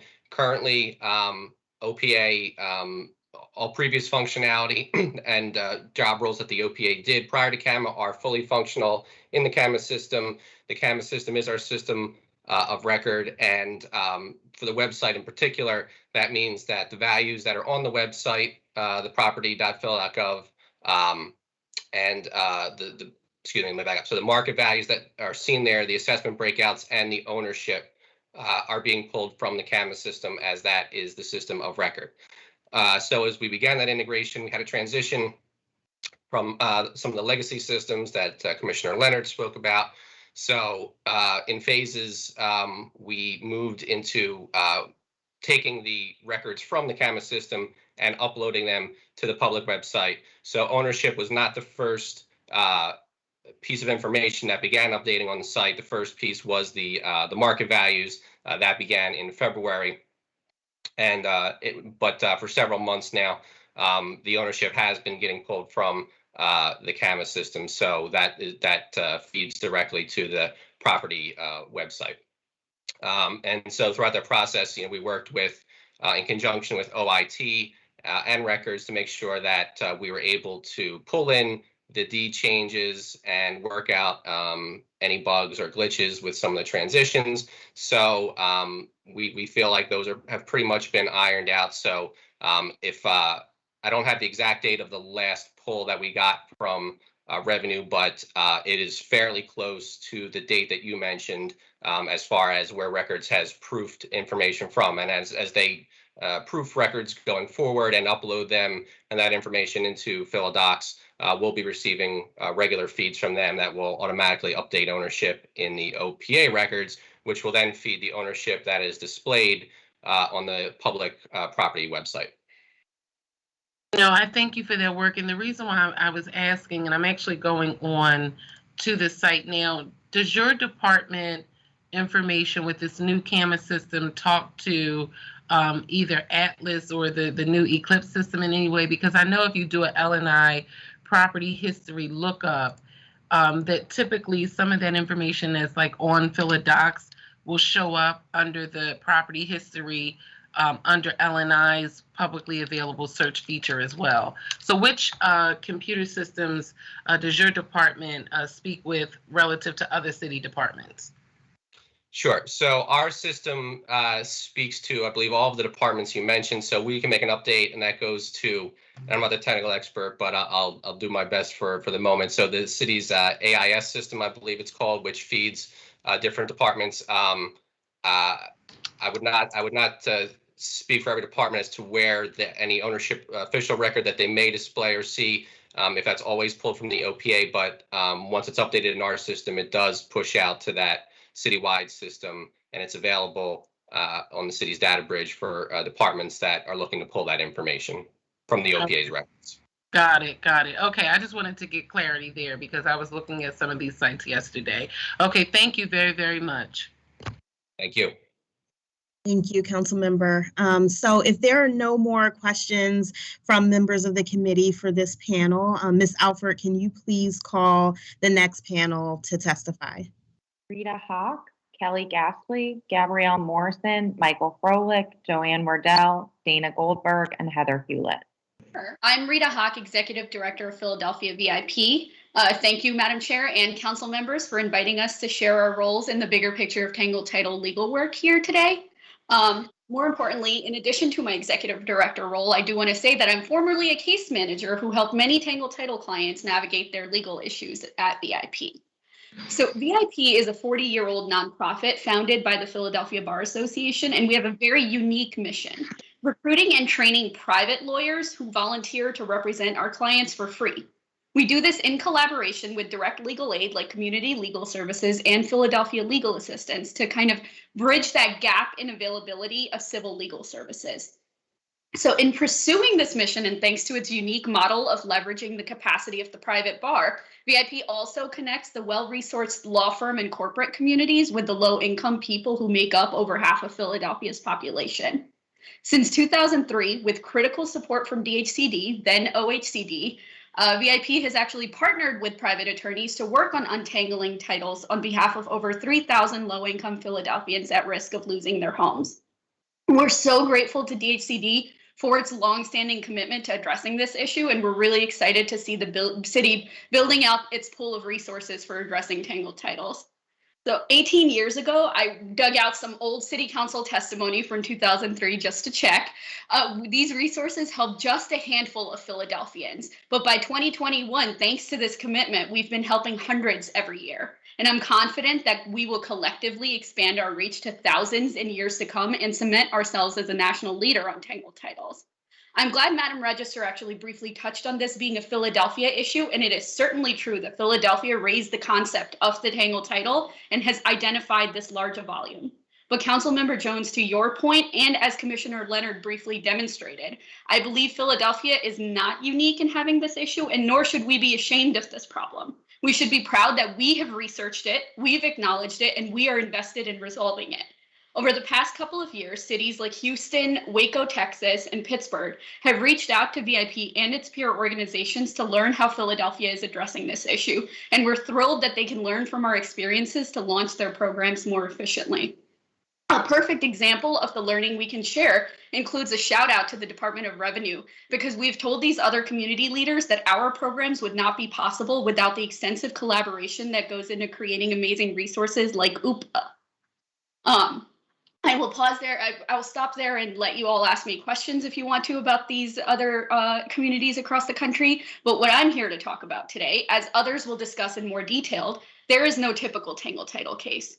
No matter the different paths a Tangled Title can take, one thing is certain. The vast majority are identified years after they occurred, and none of them can be navigated without financial resources. Concurrently, the housing crisis continues to worsen, and there is growing demand for legal assistance with Tangled Title, often at a crisis point when home loss is imminent. It became apparent that proactive action is just as important as the reactive resources. So as a response, in 2019, with increased support from Dhcd, VIP designed a pilot preventative estate planning program. We call this our Preserving Homeownership and Family Wealth Initiative, and it now supports homeownership via its Tangled Title component and family wealth retention through estate planning. Having a will in place is one of the most effective ways a homeowner can prevent a Tangled Title from arising. Doing so spares family members the complications and the hassles of trying to unwind a Tangled Title, which can take over a year to resolve with an attorney on average. Meanwhile, an average estate planning matter takes an attorney, and a volunteer attorney at that, just a few hours to complete. The tricky piece here is sharing the importance of estate planning, because we've often found that our average clients will say, "What do I need a will for? I'm not rich." Right? So through our pilot effort, VIP designed a scalable estate planning outreach program that includes evidence-based outreach components and remains community partnership focused. First, we partnered with the Philadelphia Behavior Sciences Initiative to design a randomized control trial to test the effectiveness of different types of outreach to raise awareness of the importance of estate planning. We're now wrapping up the initial phase, which actually tests the success of a letter versus a flyer, and whether a stamped addressed envelope produces increased response rates.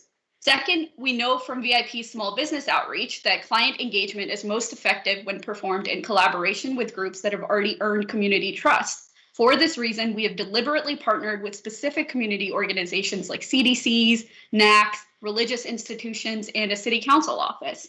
These organizations co-present VIP's estate planning services to their constituents and or refer local homeowners to VIP for estate planning. Finally, with over 10,000 attorneys practicing in the Philadelphia area, there's ample opportunity to deploy lawyers in a volunteer capacity to address this legal need. VIP uses a different number of approaches to inspire attorneys to engage with the larger community, and we've seen great success in drafting these documents for hundreds of clients over just a few years. With sufficient resources, we hope to be able to use what we have learned to scale this service and help more families across Philadelphia. We're so grateful to Dhcd, City Council, the Register of Wills, the Commissioner of Records, and everybody else on this call for leading this renewed commitment to making a meaningful difference in the Tangled Title crisis. The legal improvements that are going to follow will allow many Philadelphians who honestly stand alone in a very complex legal system to get the help they need and hopefully prevent future Tangled Titles from arising. Thank you so much. And we're going to let all the panelists testify before we open up for questions. Ms. Kelly Gasly, can you please state your name for the record and proceed with your testimony? Sure. Good morning. I'm Kelly Gasly, the Managing Attorney at Philadelphia VIP. Thank you to Chair Gauthier, Councilmember Gilmore Richardson, and all of the committee members here today to talk about this important issue. And I also echo those thanks to DHCD for its longstanding support and commitment to this issue. There are a few different types of tangled title issues, which I just wanted to stress. And, you heard Sharon Wilson so aptly described earlier the probate matters. That is really the most common issue that we see come up with tangled title cases, where we're dealing with a home titled in the name of a deceased family member. There are a few other types that I just wanted to make sure we touch on because as Garrett mentioned as well in his testimony about the Pew report, it did not capture all of the tangled titles out there. So one of those other types of tangled title issues are matters that are resolved through a quiet title action. So these might be a title case where the client is the buyer in a rent-to-own agreement and still does not have title to the home in their name. Or it might be where our client who's coming to us for help is the victim of a forged deed or a fraudulent conveyance where they were defrauded into taking title out of their names. Or it might be someone who has an adverse possession claim to their property, which I know so many of us hear inklings about, and there's a lot of talk about in the community adverse possession. But you can make a claim, a proper claim to title, if you've been there for a long period of time and have been acting like the owner of the property. In all of these matters, you file an action in the Court of Common Pleas, which is our trial level court here in Philadelphia, and go through a process of providing notice to the opposing party, and then the case unfolds from there depending on whether the opposing party responds. There are also simpler title issues that we call deed transfers at VIP, which are those more straightforward title cases where the owner of the property is around and willing and able to transfer title over to our client. And these matters, they're much more straightforward. It's great if we can get people in the door when their case is this simple. A common example is something like, a godmother who is the owner of a house and has moved away, wants to give the property to her goddaughter who's been living there, taking care of it, paying the taxes, and they just need help drawing up a proper deed, getting the transfer tax paid, and getting the deed recorded. That's something that is far easier to take care of while we've got everyone around, rather than once the godmother, really kind of, falls out of touch or passes away herself. So those are the issues that at VIP our volunteer attorneys spend a lot of their time on, all three of those types. All of them disproportionately affect Black and Brown Philadelphians, like we've already heard a lot about today. We know that we have actually a really high homeownership rate for Blacks here in Philadelphia, which is really encouraging. But we also know that, unfortunately, a minority of them do not have wills, as Madam Register already discussed. So, we have that racial lens and that backdrop for this issue is it's not just a homeownership issue, it's really a race issue as well. The way that VIP approaches this tangled title problem and this racial problem that we have here in Philadelphia is through three ways. One is trying to prevent tangled titles from beginning in the first place through estate planning, which Madam Register and my colleague Ritha already touched on. The second way is through education and awareness of what a tangled title issue is and how important it is to resolve right away. As I said recently in the presentation that Pew did on their report, time is really not our friend in these matters.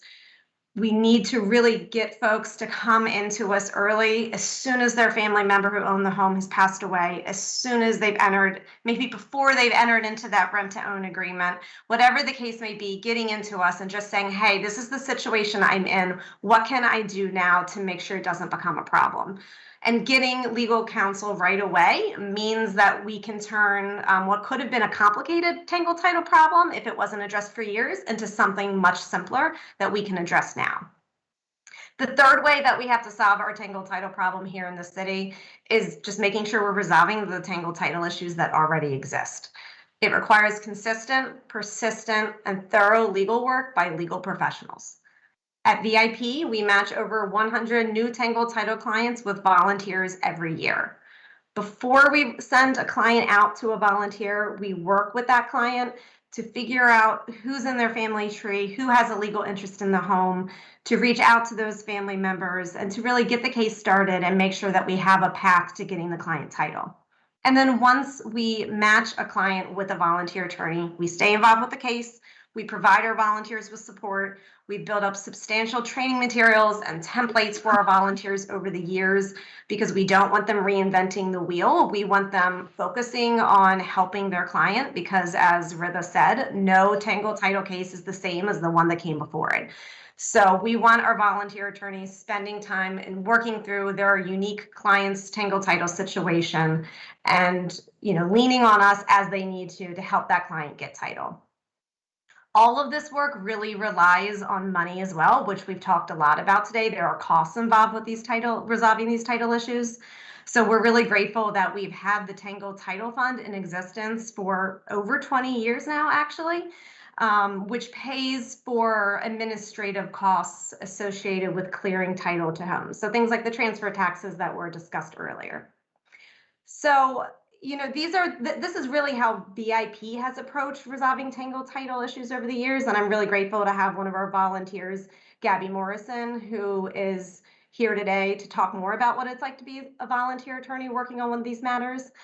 And I just, want to conclude, because Gabby will cover it far better than I can, that, we at VIP really believe that addressing Tangled Title can have a really widespread impact on our city. Register Gordon, Madam Register, really touched on this well in her testimony, that we are helping individuals by keeping people in their homes, but we're also helping families because we're helping them preserve wealth within their families that can be passed down from generation to generation. And by doing that, we're helping our community. We're providing particularly our Black and Brown neighbors with secure home ownership and trying to advance racial equity in our city as a result of this. So we're excited and we're energized at VIP to bring attention to this issue that we've been working on, and really looking forward to working with City Council and everyone testifying today, who I'm so grateful I already know and work so closely with, to keep expanding upon this work. Thank you so much for having me to testify today. Thank you so much for your testimony and for your work. Ms. Gabrielle Morrison, please state your name for the record and proceed with your testimony. My name is Gabriel Morrison. I'm a full-time trial attorney and I'm a Philly VIP volunteer. I've been involved with Philly VIP since summer of 2018 when I joined the Tangled Title group as a summer associate at my law firm. Philly VIP's work, particularly Tangled Title cases, piqued my interest because the ease at which families could lose their homes in Philadelphia was very concerning. I could see the effects of the housing crisis as I rode through the trolley from Delaware County in Yeadon, right next door to West Philly, to Center City every day. The homes were dilapidated or abandoned, or sometimes it just simply needed some TLC. But as soon as I hit a specific street, the atmosphere began to change. Homes look renovated and in good condition. And another trend that I observed on my trolley rides is a change in demographic. West and Southwest Philadelphia is mostly populated with Black people, including individuals from the African and Caribbean diaspora. Now, this resonated with me because I'm from an Afro-Caribbean diaspora, if you can't hear my accent, and I understand the value of what a home to someone from similar background means. I wondered what led to these causes and conditions in Philadelphia as an immigrant, and my involvement with Philly VIP answered my questions. Philly VIP provided online resources and in-person resources like manuals and presentations to assist volunteers to understand their role and properly handle cases. Philly VIP staff is always open to answering questions, especially for someone like me who does strictly litigation work, and provided a lot of guidance when needed. So I appreciate that type of assistance and support. It makes it easier for attorneys like myself and others who are in private practice or criminal practice to confidently handle the cases and never hesitate to say yes when Philly VIP seeks volunteers, hence my continued support. And I continue to work with Philly VIP because resolving Tangled Titles help to maintain the culture and roots of the marginalized individuals in Philadelphia communities. And a big part of fostering culture and passing generational wealth and knowledge is dependent on a settling ground, which is the home. The work I do with Philly VIP helps me to help people to keep their homes, access resources to maintain their homes, and give marginalized populations an opportunity to build, which is an opportunity that otherwise would not have happened. It's very rewarding to hear the happiness and sense of relief in my clients' voices, especially trying to navigate the convoluted systems of Philadelphia. Legal home ownership services like VIP and other organizations are very essential. You know, navigating the probate process is difficult and often expensive for the population that we serve. And so for me, Philly VIP and similar organizations should be a staple for this city and continue to grow such organizations and add more organizations, and so that we can ensure that all Philadelphia residents have an opportunity to comfortably reside in the city. And I want to emphasize comfortably, and build their homes and enjoy the fruits of the city. You know, it's open for a lot of individuals, and we want them to continue to, you know, bask in where they grew up. So I will continue to work with Philly VIP and encourage my colleagues to do so as well. And I hope the city sees the immense value of this organization and continues to support the mission. Thank you. Thank you so much for your testimony and for your vital volunteer service to our constituents. We really appreciate you. Michael Froelick, please state your name for the record and proceed with your testimony. Good morning, everybody. Especially good morning, Chair Gauthier, Councilmember Gilmore, Richardson, and members of the committee. My name is Michael Froelick, and I'm the managing attorney of the Homeownership and Consumer Rights Unit here at CLS. And I'm very pleased to talk today about this topic of tangled titles, the role that CLS plays in helping our clients resolve their titles, and how resolving a title is a critical step to closing the racial wealth gap in Philadelphia. We've heard from so many witnesses this morning discuss tangled titles, and I'm really grateful to be in this community. I wanted to especially thank Ms. Mahan for talking about her personal experience at the top of the hearing. I'm not sure if she's still listening. I know she's at home today caring for her grandchildren, but I really appreciate, Ms. Mahan, your courage and your to step forward and talk about your story this morning.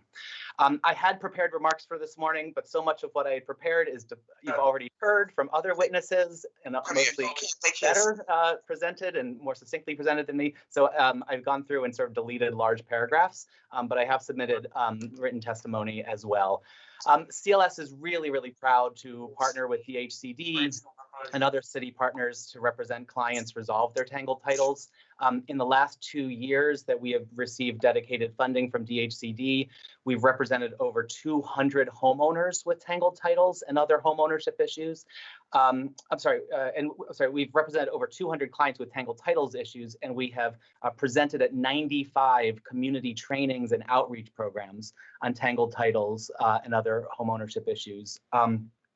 We've recorded 67 new deeds, and this morning my CLS colleague Dot Goldberger texted me that she's on her way down to City Hall this morning to record 4 more. The process of resolving tangled titles ranges from the simple to the excruciatingly difficult. If the record owner of a home dies without a will, but all intestate heirs are known and cooperative, we usually can resolve the title within a few months. But if we have trouble locating heirs or the heirs are not immediately helpful, the process can drag on for well more than a year. And so much of this work needs to be done before heirs are even in a position where they can go to the Register of Wills and raise their estate. But in addition to raising estates with the Register of Wills, we resolve tangled titles in all sorts of other ways, as Kelly Gasly mentioned. We file lawsuits called quiet title complaints in the Court of Common Pleas. We file petitions directly with orphans courts as an alternative to raising estates. We do deeds of confirmation to clean up complicated co-ownership deeds that many people here refer to as South Philly trusts. We track down long lost owners. We negotiate resolutions to rent to own agreements that have gone south. Sometimes homeowners who have raised their loved ones' estates years ago, but never dealt with the deed to the family home come for help. So there's a lot more really unusual and tricky and situations that we help clients with. As the Pew report found, even the simplest Tangled Title case can cost over $9,000 to resolve, and most clients that CLS represent have far from simple cases. And so we are deeply appreciative of the city's investment in additional funding to address Tangled Titles as part of the NPI bond. And we look forward for the opportunity to increase our work in this area. Now, one of the most important parts of pieces of our city's Tangled Title problem, and Kelly Gasly mentioned this and others mentioned it as well, is that Tangled Titles do not affect all areas of the city equally. According to the Pew report, homes with Tangled Titles are disproportionately located in census tracts with higher Black and Brown populations. And at CLS, 84% of our Tangled Title clients identify as Black, and an additional 15% identify as Hispanic or Latino. It's no secret we have a yawning racial wealth gap in the United States, where the median white household is reported to have 10 times the wealth of the median Black household. And homeownership is a vital, vital part of closing this racial wealth gap, and Tangled Titles too often thwart this growth of intergenerational wealth. But as others have testified, resolving already Tangled Titles is only one side of the coin, and we must also be proactive. Madam Register has done an amazing job in getting the message out to neighborhoods throughout the city about home preservation, especially during the COVID-19 pandemic. And she does with a clear message: everyone needs to plan, prepare, protect. And that means having conversations now with your children and heirs about what you want to have happen to your house. And it means having a will. Commissioner Leonard mentioned Dr. Thomas Mitchell. He's the Texas law professor who won the MacArthur Genius Award last year for his work on preserving Black homeownership. And in his work, Dr. Mitchell discusses not just a racial homeownership gap, but a racial will making or a racial estate planning gap. And according to Dr. Mitchell, 65% of white families in America have wills, but only 23% of African American families. And what's more, when you look at the college-educated folks, 75% of white Americans with a college education have a will. Only 33% of African Americans with a college education have a will. And I really do think that working together, legal services programs, city officials, the Register of Wills, and others can not just address like existing title problems from the past, but can ensure that future generations do not have these issues. So again, thank you for the opportunity to testify today. This is a critical moment for Tangled Title issues in our city. And on behalf of our clients, we are so grateful to City Council, DHCD, Madam Register, Commissioner Leonard, and other city officials for really rising to meet this moment. Thank you, Michael, for your work and for that testimony. Dana Goldberg, are you here and connected? I am. Can you hear me? I can. Can you state your name for the record and please proceed with your testimony? Yes, thank you, Chairperson. My name is Dana Goldberg, and I'm the legal director at Senior Law Center here in Philadelphia. I'd like to say a thank you to Councilperson Gauthier for convening this, and all of the council members for this opportunity to speak to you about the work of Senior Law Center and the importance of tackling what has become known as Tangled Title in our city. I have prepared written testimony, and like Mike, I'm going to excise some of what's already been testified to, and I'm going to really focus on our work and on our population and the effect that this is having on the older community here in Philadelphia. Senior Law Center seeks justice for older adults through direct representation, education, and advocacy. We are the only nonprofit organization in Pennsylvania whose mission is dedicated solely to providing legal services to older persons. We're one of a few in the nation. We provide free legal assistance to thousands of seniors each year, including victims of elder abuse and financial exploitation, grandparents raising grandchildren, and older persons facing homelessness and housing crises. We serve those who are 60 years of age and older, including those who are well into their 100s. The great majority of older people to whom we provide direct legal representation live in poverty, at or well below 150% of the federal poverty level. Nearly half of Philadelphia older persons live at less than twice the poverty level, and nearly 10% of Philadelphia seniors live in deep poverty, which is less than 50% of the federal poverty level.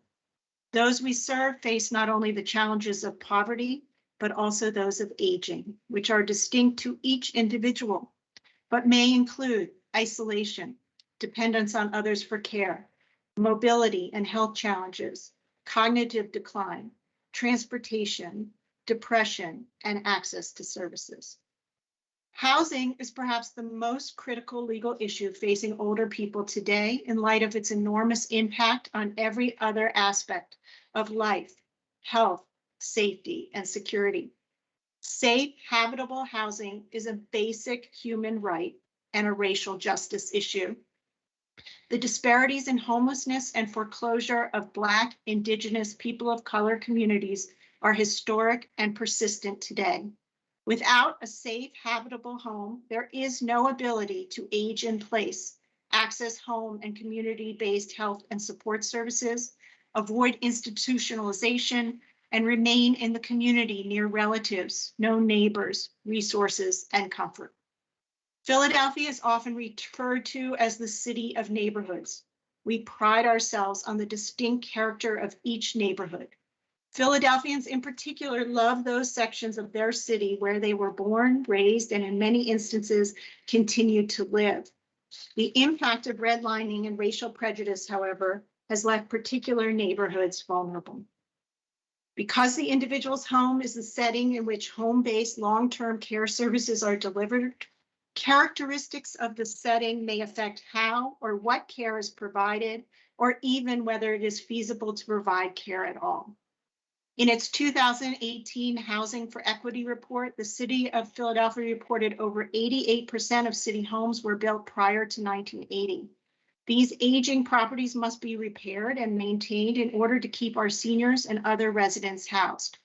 From the 2018 Public Health Management Corporation's Household Health Survey, the following percentages of homes were in need of plumbing, roofing, heating, cooling system, or some combination of the three. 41% in the Strawberry Mansion neighborhood, 42% in West Philadelphia, 49% in Germantown, and 26% in the remaining parts of the city. As long as titles remain tangled, those residents are not eligible to apply for free city or other home repair programs desperately needed. Additionally, without untangling the title, these older adults cannot avail themselves of needed property tax assistance programs or mortgage refinance programs, which will help ensure that they can remain in their homes. The COVID-19 crisis exacerbated the trend of younger generations moving back into the family homestead with older relatives. Unemployment, the need for care, the impact of isolation, all resulted in an increase in multi-generational households. For many families, the older person's home is the only real estate asset in the family. We have also seen a rise in older generations caring for and raising children, grandchildren in the family due to both COVID and the continuing opioid crisis, as well as other family trauma requiring grandparents to step in to raise the children for the birth parents when they cannot. Protection and maintenance of the home becomes crucial to the lives, stability, and well-being of multiple generations. Tangled title is jeopardizing the stability of our neighborhoods and the stabilities of our families who have inhabited these neighborhoods for generations. In addition, homes are often the biggest financial asset older homeowners have. Many older adults have worked their entire lives to protect this family asset. Denying them access to services to continue and protect ownership punishes these hardworking individuals for growing older and for being poor. It also blocks the ability of this generation to pass on any wealth to the future generation and to keep that wealth in the community. As Pew noted, access to legal services makes an extraordinary difference between losing a home or clearing title and maintaining it for generations to come. Access to justice is essential to make real change in tangled title and homelessness prevention. But untangling title, as all of my colleagues have pointed out, takes time, effort, resources, and expertise. It takes access to an attorney and knowledge of a complex legal and judicial system. Often, untangling title involves probating the estate of multiple deceased relatives, as the Register of Wills pointed out.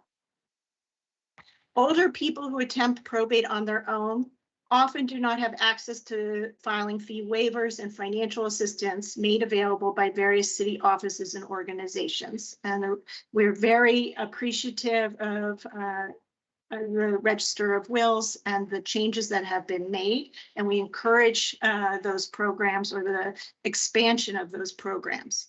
However, older people who are turned away either by the Register of Wills or the Recorder of Deeds for trying to do something on their own, not doing it properly, having put forward the fees or the out-of-pocket expenses, may lose those funds and have to start over again. And they may need help in terms of guidance through the process. Getting clear title is a first step, but it doesn't make property taxes affordable as a neighborhood gentrifies. It does not fix a roof or furnace, and it does not turn the water back on. We work to ensure that our clients get connected with the various programs and agencies that will ensure continued homeownership. We run legal life planning clinics, and we have for many, many years, including throughout COVID, to draft and execute essential planning documents, including simple wills, to empower older persons to direct to whom their property will go after their death. Life planning documents are an essential part of the Tangled Title solution. We serve hundreds of older people with these services every year as part of our many programs, but we have a long queue well into 2022 as demand also far outstrips our capacity, and we are one of the few who provides these services. The solutions to Tangled Title require these multiple steps. With clear title now and faith that their heirs will enjoy the same clear title, older persons are free to invest in and maintain their homes and age in place. Philadelphia continues to have one of the largest and poorest populations of older people in the nation. They have helped to build and grow our city and neighborhoods, raise their families. They are the matriarchs and patriarchs of our communities in each of your council districts. They deserve our attention and investment at this often vulnerable time of their lives. We at Senior Law Center are grateful for City Council's attention to address the issues of housing and homeownership for vulnerable older Philadelphians. Your support, both fiscal, programmatic, and in allied initiatives, will enable our older neighbors to get the legal and practical help they need. Thank you very much. Thank you so much for that passionate testimony and for all of your work and advocacy. Thank you, Madam Chair. And I want to thank also Councilmember Katherine Gilmore Richardson for bringing this forward. And my question might be from Michael, but anyone can answer it. I have two questions. One is, can you kind of break down, Michael, I think you said in your testimony it was like $9,000 per case, roughly. I heard $9,500 to $9,000 in that range. Can you give me an idea what that breakdown is of those costs? I can. Thank you so much for the question, Councilmember Dom, and for your sort of involvement in this issue. And if I may, another issue which causes tangled titles, the residential property wholesaler bill that you sponsored last year, and it's passed into law. So that number is drawn from the Pew's report. And if you, in my other screen here, I'm going down in their report just because they break it down. This is table 6 of their report. If you look at it, they break it down to being attorney's fees are about half of the cost, plus an additional $3,500 for inheritance taxes, an advertising cost of about $500 to advertise that the estate has been raised, the probate fee for about $475, the recording fee of $257. Garrett Hinken, who testified earlier in the hearing, the author of the report, or the primary author of the report, puts this forward as a simple example of a home that is assessed at $88,800 at the time of death, where all of the heirs are known and cooperative. And the reason for asking the question, I'm trying to figure out, is there a way that we can save on some of those costs maybe? I mean, I know the Bar Association, I believe, does have people that volunteer to help. Is there a way to expand that? I'm just throwing it out there just to try to figure out how we can get, I mean, it seems to me like we're only addressing potentially with the money we're funding, maybe 8 or 9% of the total Tangled titles out there. And this is like a real issue, like how do we obtain more money? So that's just my thought there. Mm-hmm. Yeah, I would defer to my colleagues at VIP about private and other legal services programs about private lawyer involvement. I will say that one of the best, dollar for dollar way to resolve these issues is not to have them happen in the future. And that's why I think investing in helping Philadelphians have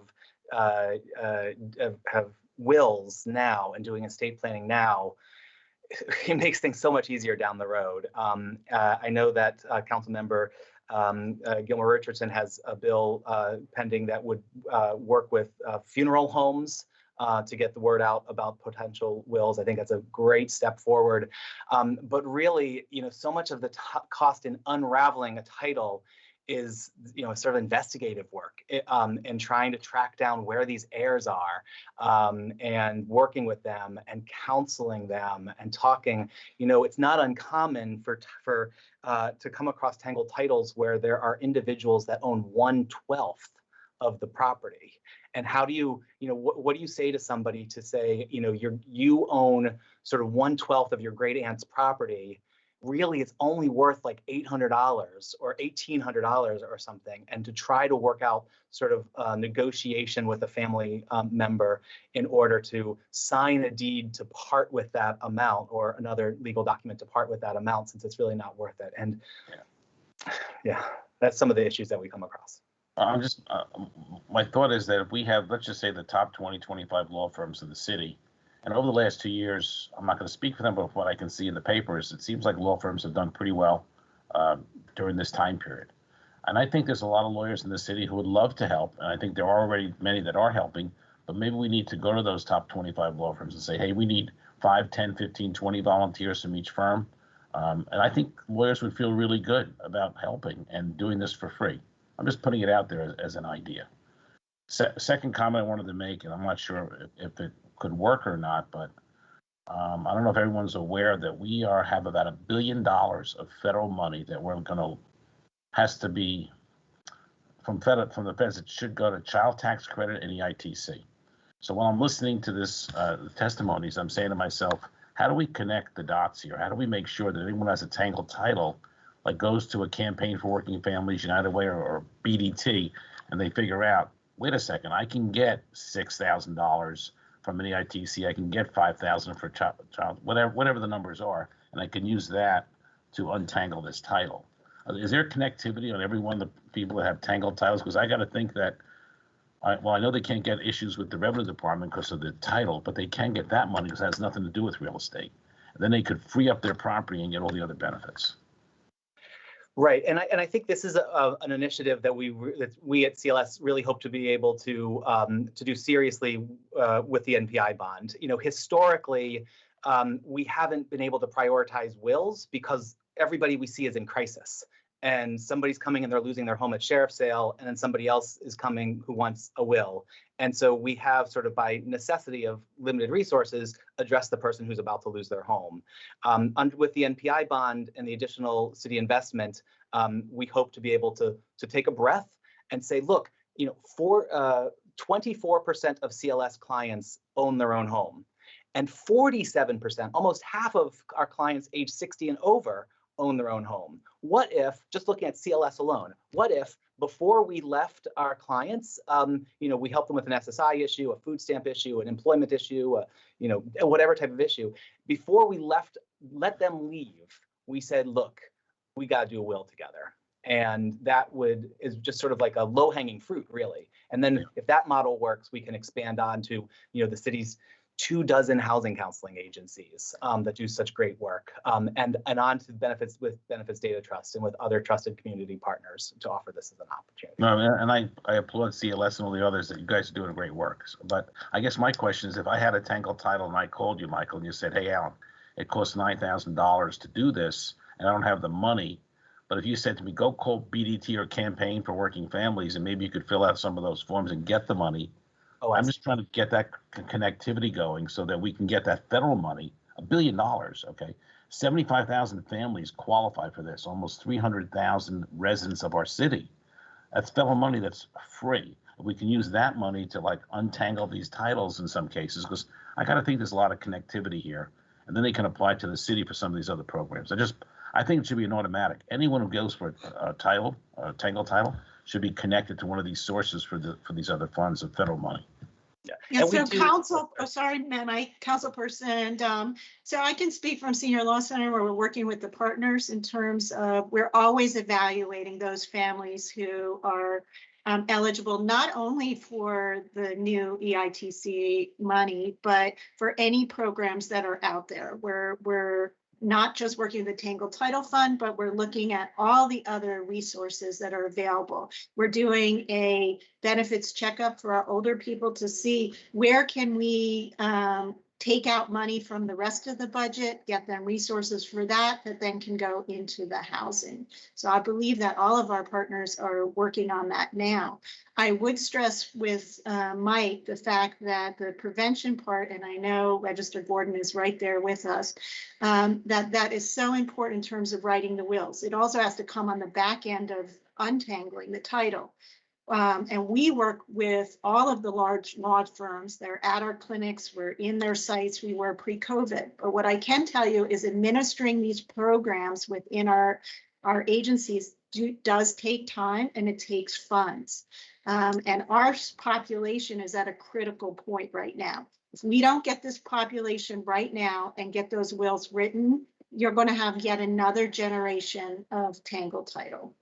So I do think that our commitment to the city, in addition to untangling those that are already tangled, is getting out there into the neighborhoods and giving some funding to get those wills written so we don't have another generation lost where this has not been repaired or they haven't directed to whom it's going to go. Okay, I understand. Anyway, thank you all for your testimony, and I'm committed to trying to help get all of the Tangled titles untangled. So whatever I can do to help, let us know. Thank you. Heather Hewlett, can you please state your name for the record and proceed with your testimony? Good morning, thank you. My name is Heather Hewlett. I'm the Director of Legal Advocacy at Christian Legal Clinics of Philadelphia. Tangled Title is one of many of our practices. Like VIP, we utilize a network of volunteers to help low-income Philadelphia. And so we touch everything from immigration to family law to landlord-tenant, some guardianship, record clearing, and unemployment. Since this past January, we've helped raise 12 estates with the assistance of PDI and Tangled Title Fund. They're on their way to finishing up. We have 22 that are still in the pipeline being worked on. As many have already acknowledged, Tangled Title is a crisis, and it needs attention, it needs money. I'm glad to see that it's getting both today. It needs free legal services. It contributes, as so many have said, to these blocks where all you see are boarded up houses. I live near Point Breeze, and it was boarded up houses, and now it's luxury condos. We're like handing neighborhoods away if we do nothing to address this. VIP, through their Tangled Title Fund and educational materials, have been lifesavers to me.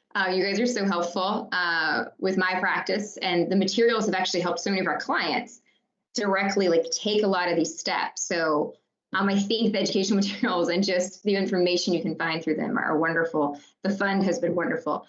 You hear from me a lot. However, legal services and money are good. But as Michael was attesting, there's a lot of Tangled Title situations that it doesn't touch, right? Heirs can't be found. The client doesn't live in the home. So, they find out there's 32 heirs. They're like, right? It's just an empty house. It's waiting for the area to be gentrified enough for a developer to come along, right? They don't live in the home, so they don't qualify for Tangled Title. They're just not poor enough, right? I have a guy today, he's just not poor enough. There's a Medicaid claim. I mean, that's a bigger issue than that's a state issue. But these cases that have Medicaid claims and they don't qualify for the hardship waiver, those are situations where they've got to walk away, and that house again will sit until a developer finds it interesting enough to do something with it. While we need to, and we have to stop the bleeding. And I think today's effort is there. We have to educate people better. We have to focus on prevention. It's not as if death is uncommon or it's not going to touch everyone. If we're doing our jobs, because everyone has a house passing down to the next line. I appreciate when leaders can cite their own experiences to say, I don't know what to do. And if I didn't know what to do, then my constituents don't know what to do. So I thank Ms. Gilmore Richardson for sharing that story. That would be my story. I'm a lawyer, but before I did this work, did I know how to do anything? No. When my grandfather died, I had to figure it out, just like you did. We have to consider the ways in which we can demystify the whole thing. I'm interested in working as a lawyer, but I'm not interested in us needing to exist as a legal services forever. We should be trying to shut ourselves down, right? Most people don't have complicated estates. They have a family home, they have a checking account, a savings account, maybe life insurance. They don't need complicated wills. The probate process is complicated for attorneys, much less for non-attorneys. I think getting a working group together, like how can we make this more accessible? How can we make this less mystical? How can we, a fill in the blank will would do it for a lot of people. They're not great, but they would do it for a lot of people with the type of estate that they have. Everybody can't afford an attorney, so we need to make it possible for people who don't have that access. It can't be a lottery system of the people who happen to get in the door at CLS or VIP or us. Everybody needs to be able to estate plan, and everyone needs to be able to probate. We have a group of practitioners, myself being one, focused on just putting together presentations to communities we serve.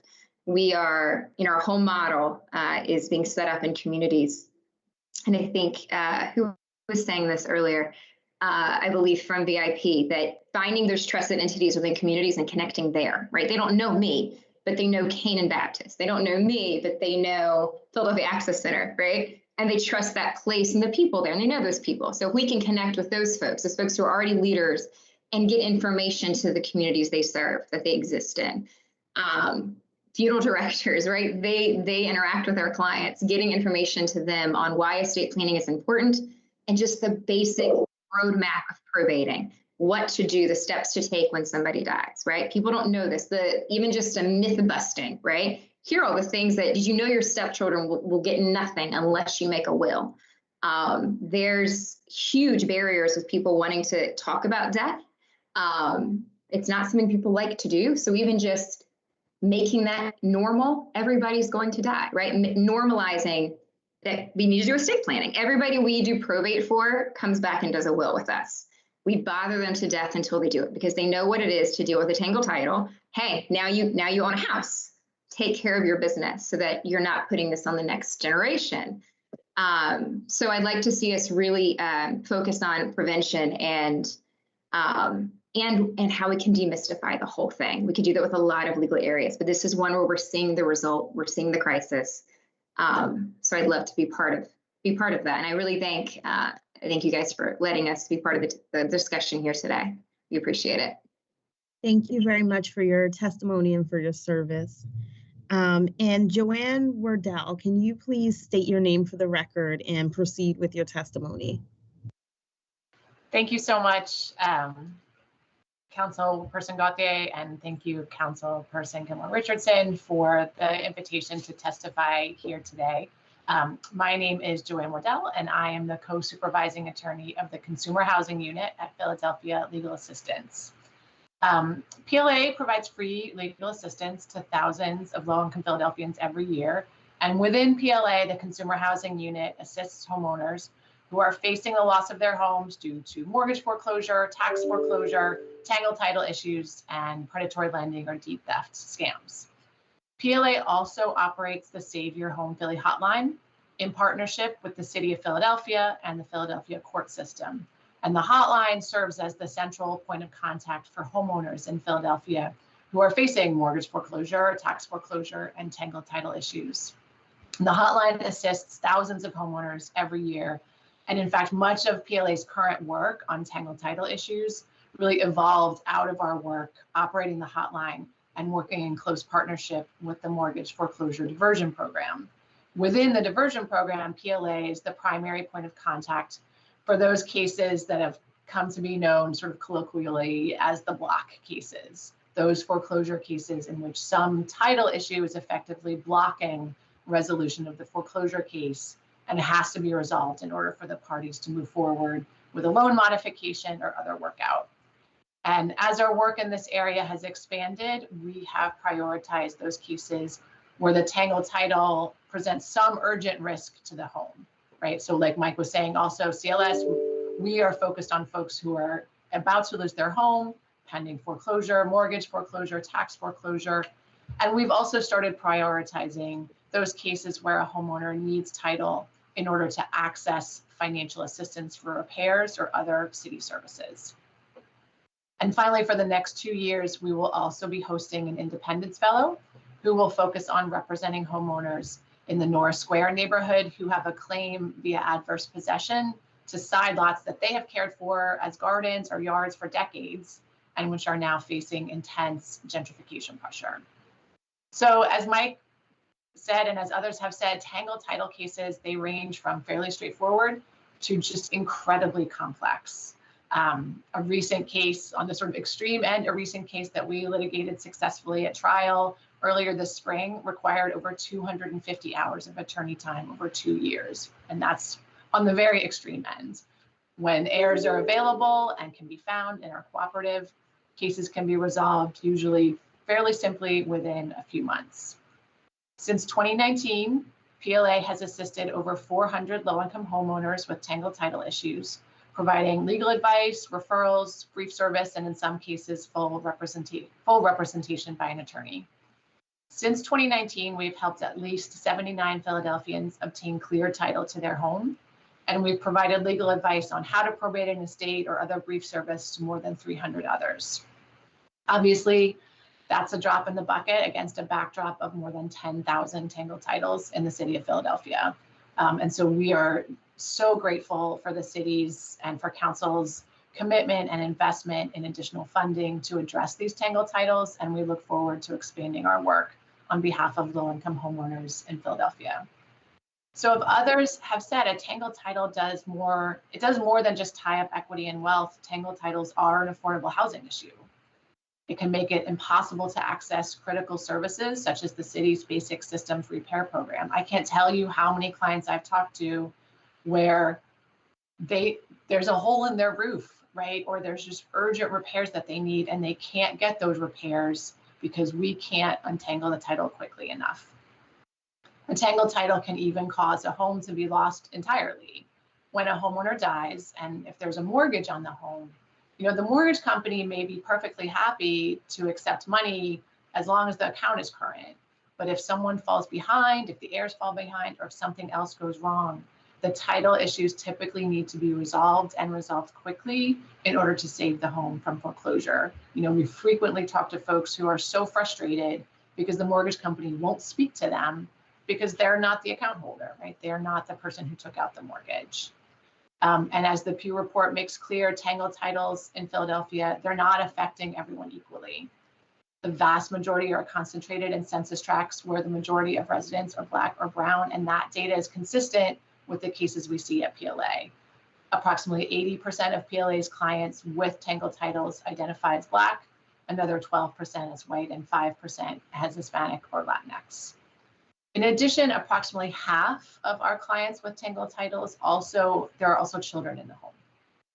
So these are intergenerational households that are working to maintain their longtime family home, and which is often the only home they can afford.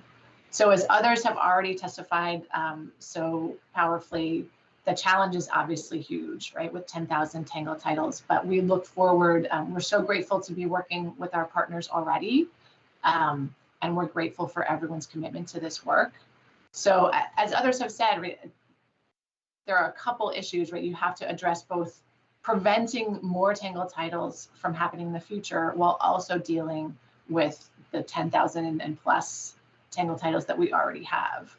So education about estate planning, as others have said, is critical to avoid more Tangled titles in the future.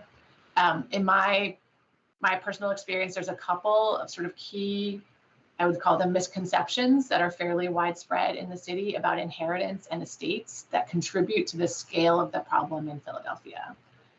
So first, many of the folks that I've spoken with, many people believe that if a deceased family member wanted a particular person to have the house, then that house is theirs. And it can come to as a surprise to folks that the law says something different if the person didn't have a will.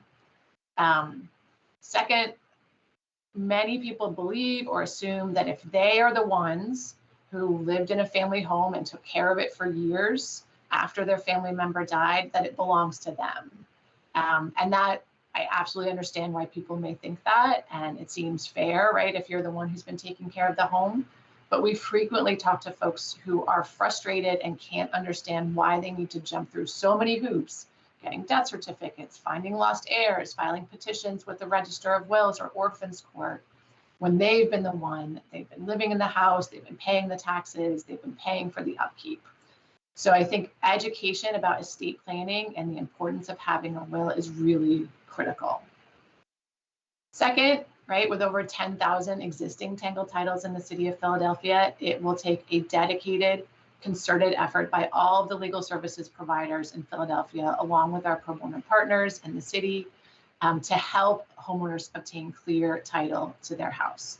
So as others have mentioned, resolving Tangled titles can be a very slow process, but the result is worth it. When homeowners have clear title, they can access critical services and they can tap into the equity in their homes to make investments. So I just want to provide one example, and then I'll wrap up, of what an investment in this work can accomplish.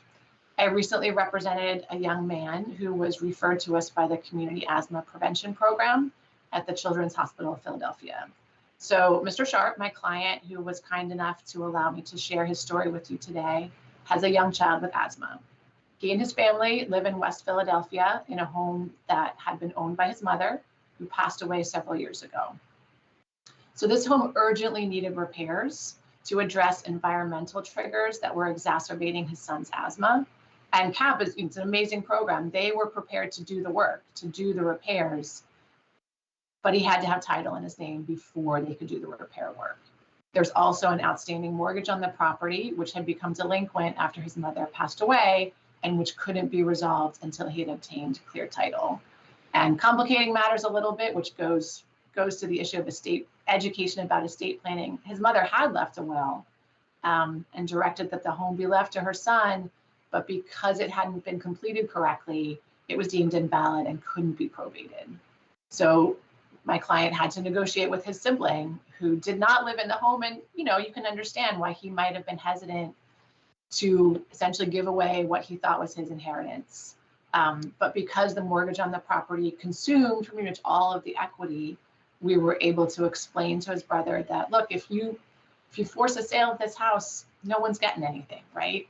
And so ultimately we were able to explain and convince him to assign his interest in the house to his brother.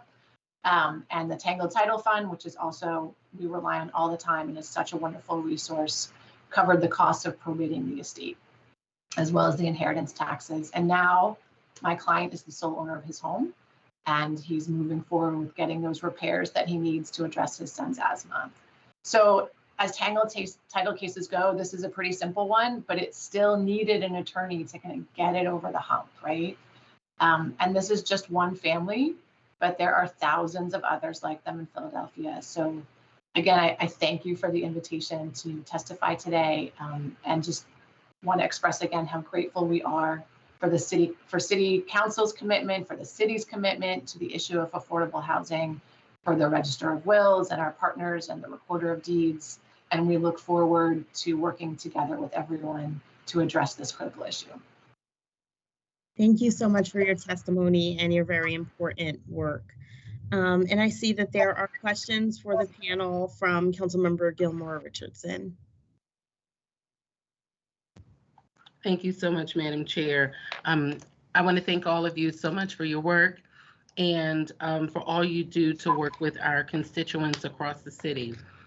I wanted to start with each legal aid service organization, and I know Melissa addressed this in her testimony partially relative to the allocation of revenue to the legal aid organization. So for each of you, if you could just respond to the assistance you receive directly from the city for this work. So for each legal aid organization represented, if you could detail the city funding that you receive for this work. And we'll start with VIP, Community Legal Services, Philadelphia Legal Assistance, then Senior Law Center, then Christian Legal Clinics of Philadelphia.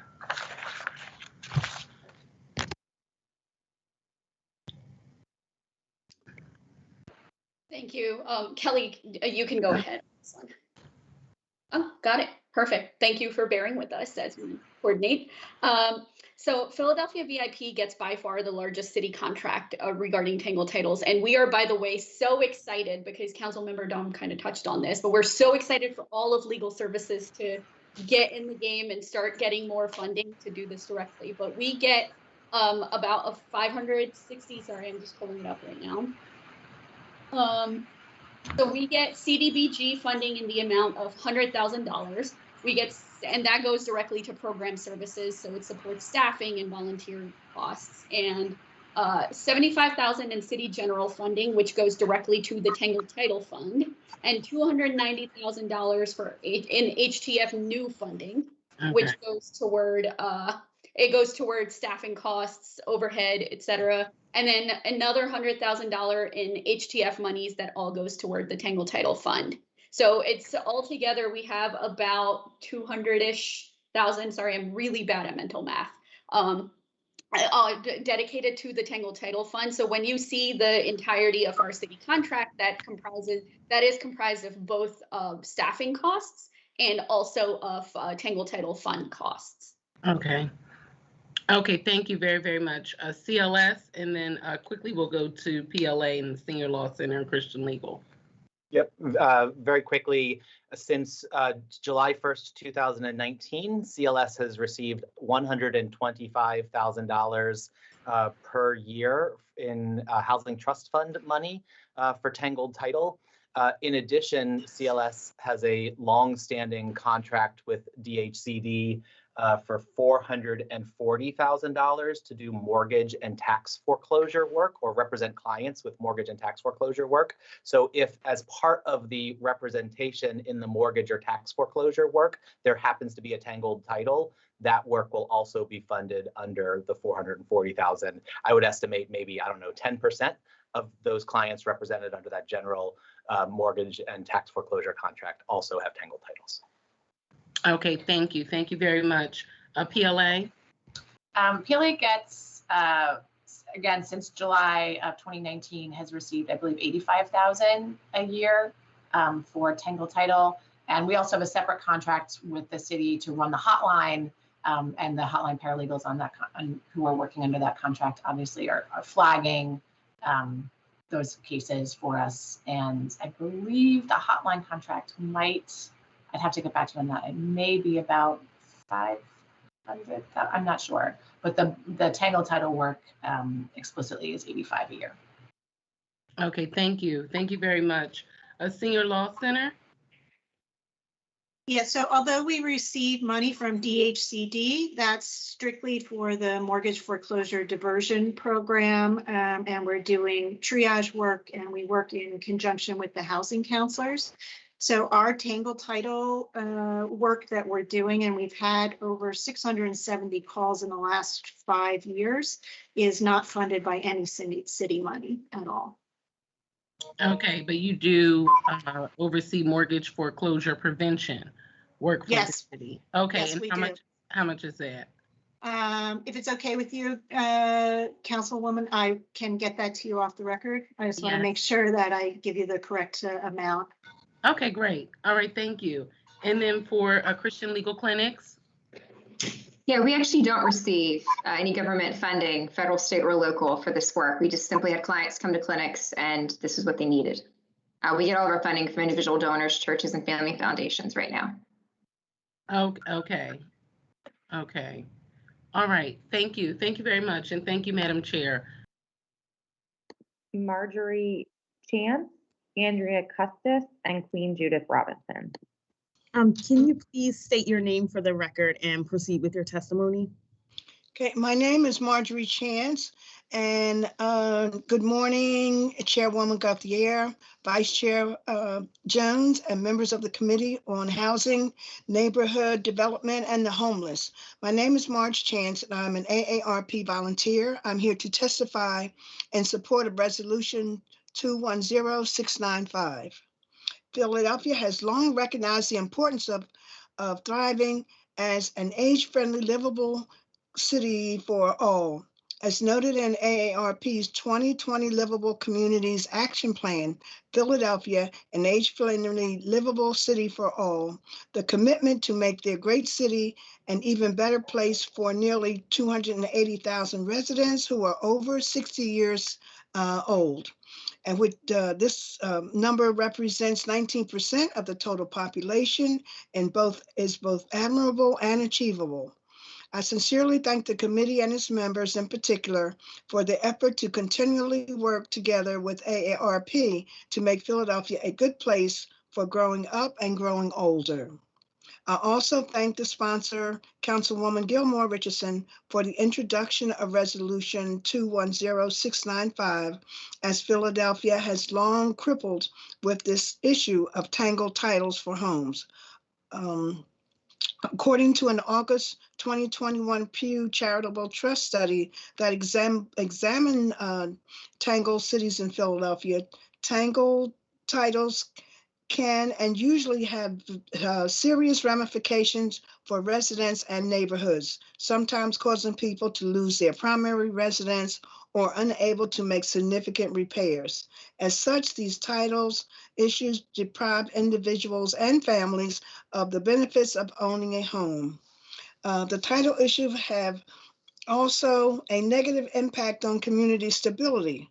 Homes with tangled titles are more likely to fall into despair and become abandoned, causing blight and displacement and reducing the stock of affordable housing. Philadelphia has at least 10,000 tangled titles, affecting 2% of the city's 500,000 plus residential properties. The incidence of tangled title is highest in parts of North Philadelphia, Upper North, West and Southwest Philadelphia areas that account for only about a third of all residential properties, but more than half of the city's legal tangled titles. Although no demographic data on affected households is available to the neighborhoods, most affected needs to be those with relatively low housing values, low income, and high property rates. Resolving a tangled title issue, which usually requires an attorney, can be time-consuming, tedious, and expensive. Without subsidized legal counsel, fee waivers, or other public assistance, the cost of remedying the tangled titles can be significant, about $9,000 or more for a home value at the median of $88,800.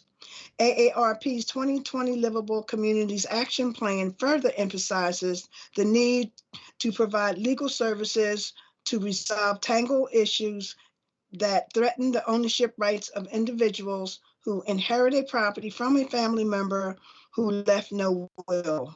Finding solutions to this complex issue will not be done in one hearing or by one committee. It will take the combined efforts of all Philadelphians to bring about meaningful changes to this issue.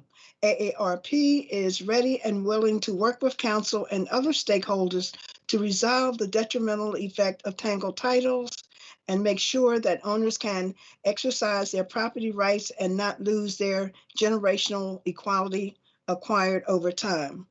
Thank you for your time and for your commitment to Philadelphia aging population. Thank you. Thank you so much, Ms. Chance, for your testimony and for your work.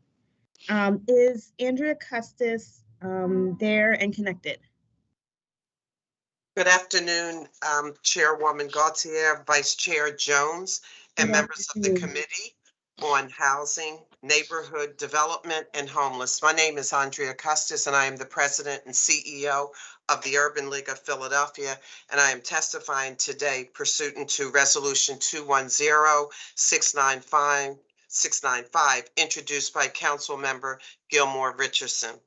As we strive to create a more equitable society, we Philadelphians must set an example to other cities nationwide that non-discriminatory practices are not only possible, but incredibly necessary. As I've stated before, many things about how we move through the world have changed due to the COVID-19 pandemic. What has not changed is the need for housing to keep Philadelphians safe and healthy. The issue of tangled titles is not foreign to many Philadelphians. According to the August 2021 Pew Charitable Trust Report on the issues of tangled titles, it was reported that more than 10,400 properties in Philadelphia have unclear ownership. That same report also found that the tangled title epidemic in Philadelphia has significant barriers to community stability because homes with tangled titles are prone to falling into disrepair and even becoming abandoned, causing plight and displacement and reducing the inventory of affordable housing. What's more troubling is that this tangled title epidemic was designed to keep poor families poor, specifically having a disproportionate burden on our Black communities. I have had an opportunity with our director, Abraham Pardo, who is Latino, I'm African American, and the individuals that we have served in doing workshops is over 250.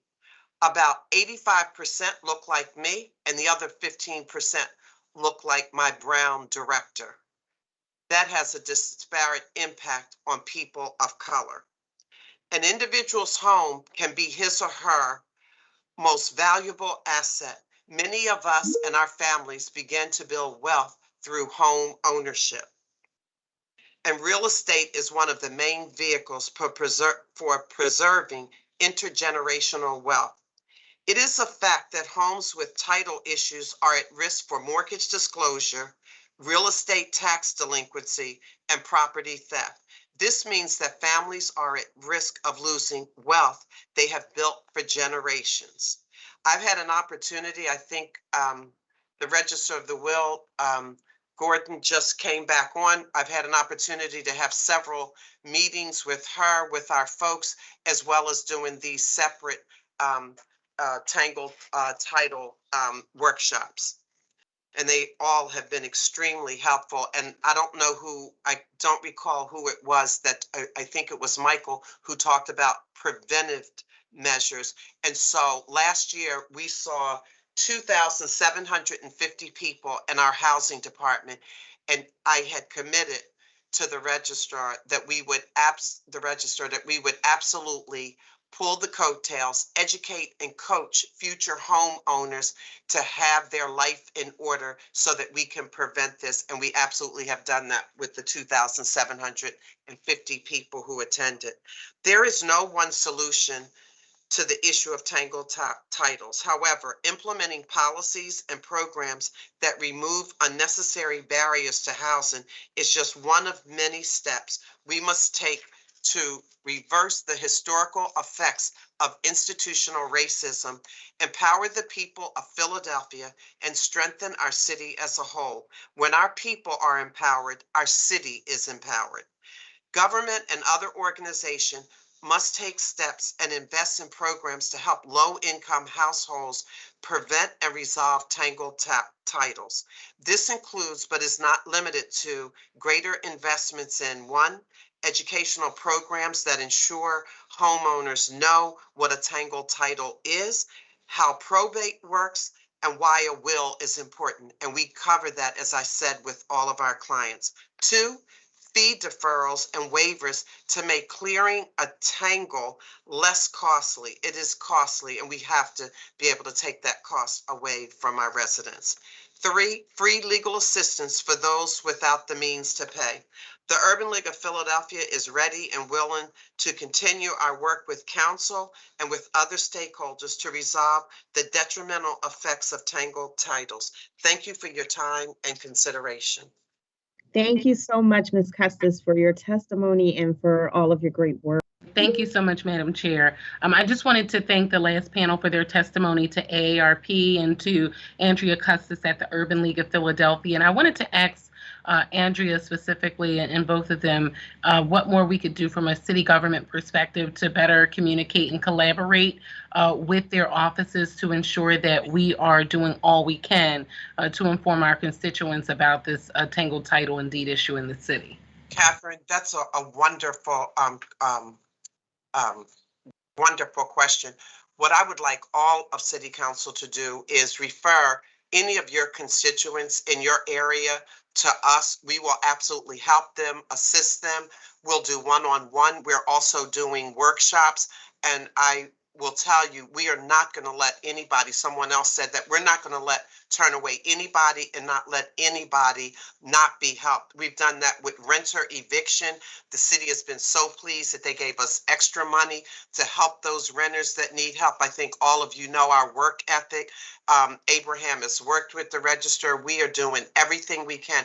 I guarantee you and commit to you today, send anybody our way and we will definitely take care of them.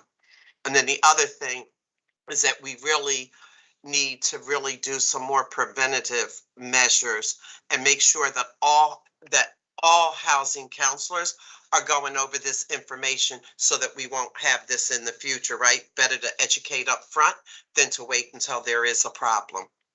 Thank you for asking. Thank you. Thank you very much. And thank you, Madam Chair. Thank you so much.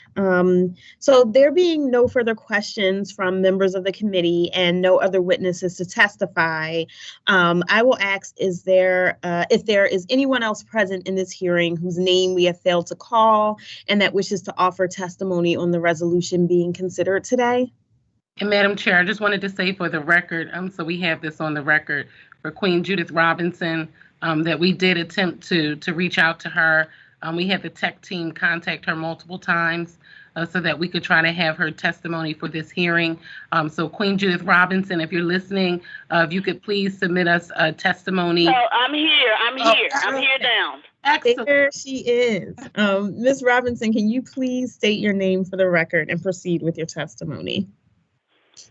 Queen Judith Robinson, here to testify on this bill 210.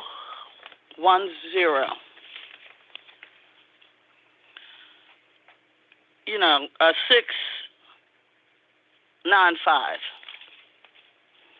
I've waited a long time to testify today, and I'm glad I did because I heard a lot.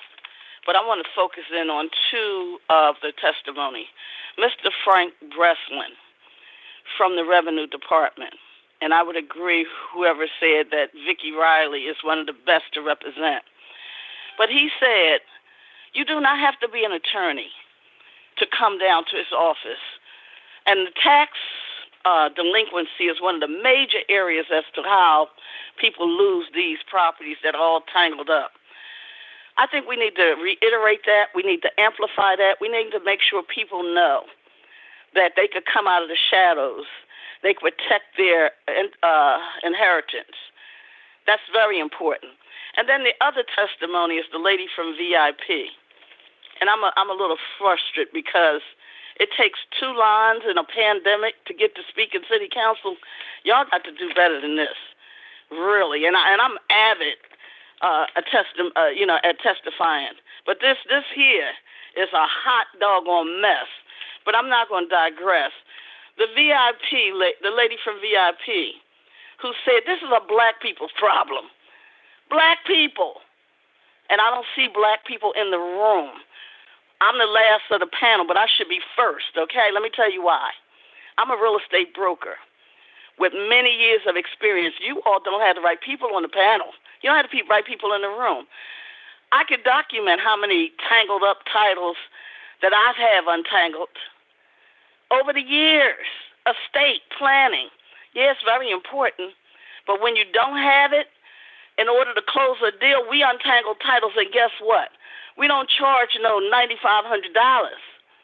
We have whatever our commission is, we close the deal. And we clean up every bit of mess there is. So I think you all need to stop with the nonsense and get people in the room that won't be charging all them billable hours, as Alan Dime, my fellow real estate broker Alan Dime said. It's a hell of a lot of money for them little bitter cases that's been resolved. Some of them over 40 years, and I've watched them. They do eminent domain. Every problem we have had in real estate, they haven't done nothing to help Black people. Nothing. Okay? I hate to be so emotional about it, but you gotta be. You gotta be when I'm listening to this mess. All that money, and I'm glad you broke it down, who's getting what. Who's getting what of taxpayer dollars? And I can guarantee you, Brother Dom, if somebody get a little bit of child care money and they starving or all kinds of problems, they not going to go and untangle a title. It ain't going to happen like that. So let me, because this is the end of the road, so you put me last, but I should be first, as I say. 41% in Strawberry Mansion, where I was born and raised. You know, Black folks, we don't talk to any and everybody. Send me downtown to talk to somebody I don't trust because you've done nothing to help me. The invisible hand of government has done everything against us, from the NTI. We're Black people in charge. Okay, you got more NTI money, you better use it to untangle some titles. Eminent domain using PHA. I get y'all on the second reading and final passage for all this other mess that I wanted to say today, because I'm not going to belabor the point, because I want to give you some solutions. Okay? Y'all keep running around ranting and raving about all the benefits. Violence. It'll reduce violence. Bull crap. It'll reduce this, that, and the third. You know what? If that's true, then y'all need to run to me. Run to me and have me help y'all right away. Because if y'all really, truly believe that we could solve all these societal problems by untangling titles, I'm here and available to you. I'll show you what I'm working with. And guess what? Put the money in escrow. I'll wait to be paid. Okay? And I'll wait to be I'm just paid. going to ask, we need to start. Yeah, I know. So let me get to the solutions, because y'all let everybody talk all night, that yak. First, I know we got But your. when I come to me, then you want to shut me up. But I'm going to be your secret weapon, okay? I'm going to get you something done. Okay? So, solutions, because you need them. Because you don't have them. You ain't going to get them with all these attorneys, all them billable hours. I'm uptown where it's happening, in Strawberry Mansion, but you don't want to hear what I'm saying. You ready to rush me off just like you did that young Black lawyer. Face wasn't smiling when she came on. See, we watching you.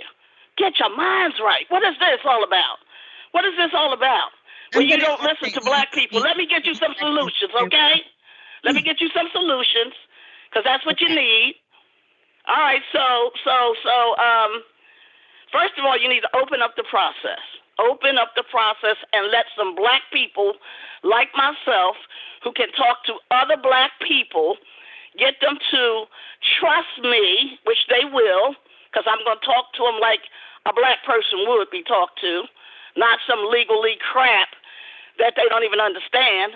I'm going to get them to tell me the problem, and then I'm going to solve it for them, okay? That's the first thing. So bring some Black real estate professionals. There's not even that many Black lawyers who are also real estate savvy. Who do you come to when you want a real estate value? You come to the real estate broker. And everybody knows that. You don't even go to the appraiser, who is the appraiser. You come to the real estate broker and say, give me a statement of value. That's who you come to. So you leaving me out the room, shut me up, but you need me, baby, okay?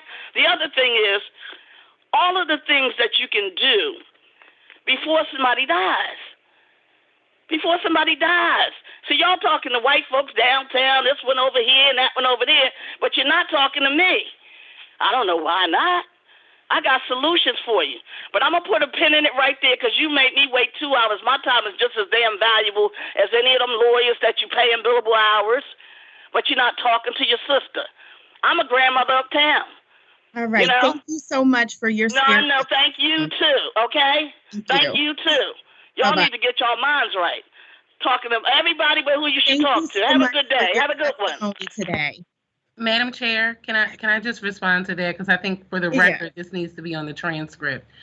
For the record, as we prepare for all hearings in Philadelphia City Council, we advertised the hearing, shared the information on social media in advance of the hearing. The hearing was advertised by the Chief Clerk's office, and my team and I received an email from Queen Judith Robinson today. We received the email today at around 10:35 while the hearing was going on.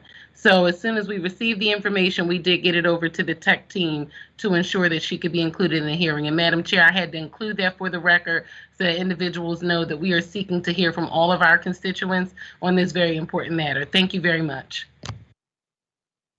No problem, and thank you for that clarification. There being no further questions from members of the committee and no other witnesses to testify, this concludes the business before the Committee on Housing, Neighborhood Development, and the Homeless today. And I just want to thank everyone who called in to share testimony. I want to thank everyone for their work. I want to especially thank Councilmember Gilmore Richardson and our Register of Wills and all of the legal service organizations working on this cause. And it feels like a big issue, but I feel like we have a lot of the right people at the table, and that makes me confident that we'll be able to help our constituents on this and really, really make a positive impact. So thank you so much, everyone, and have a wonderful day. Bye-bye. Thank you, Madam Chair. Thank you, colleagues. Thank you all who testified and participated in the hearing.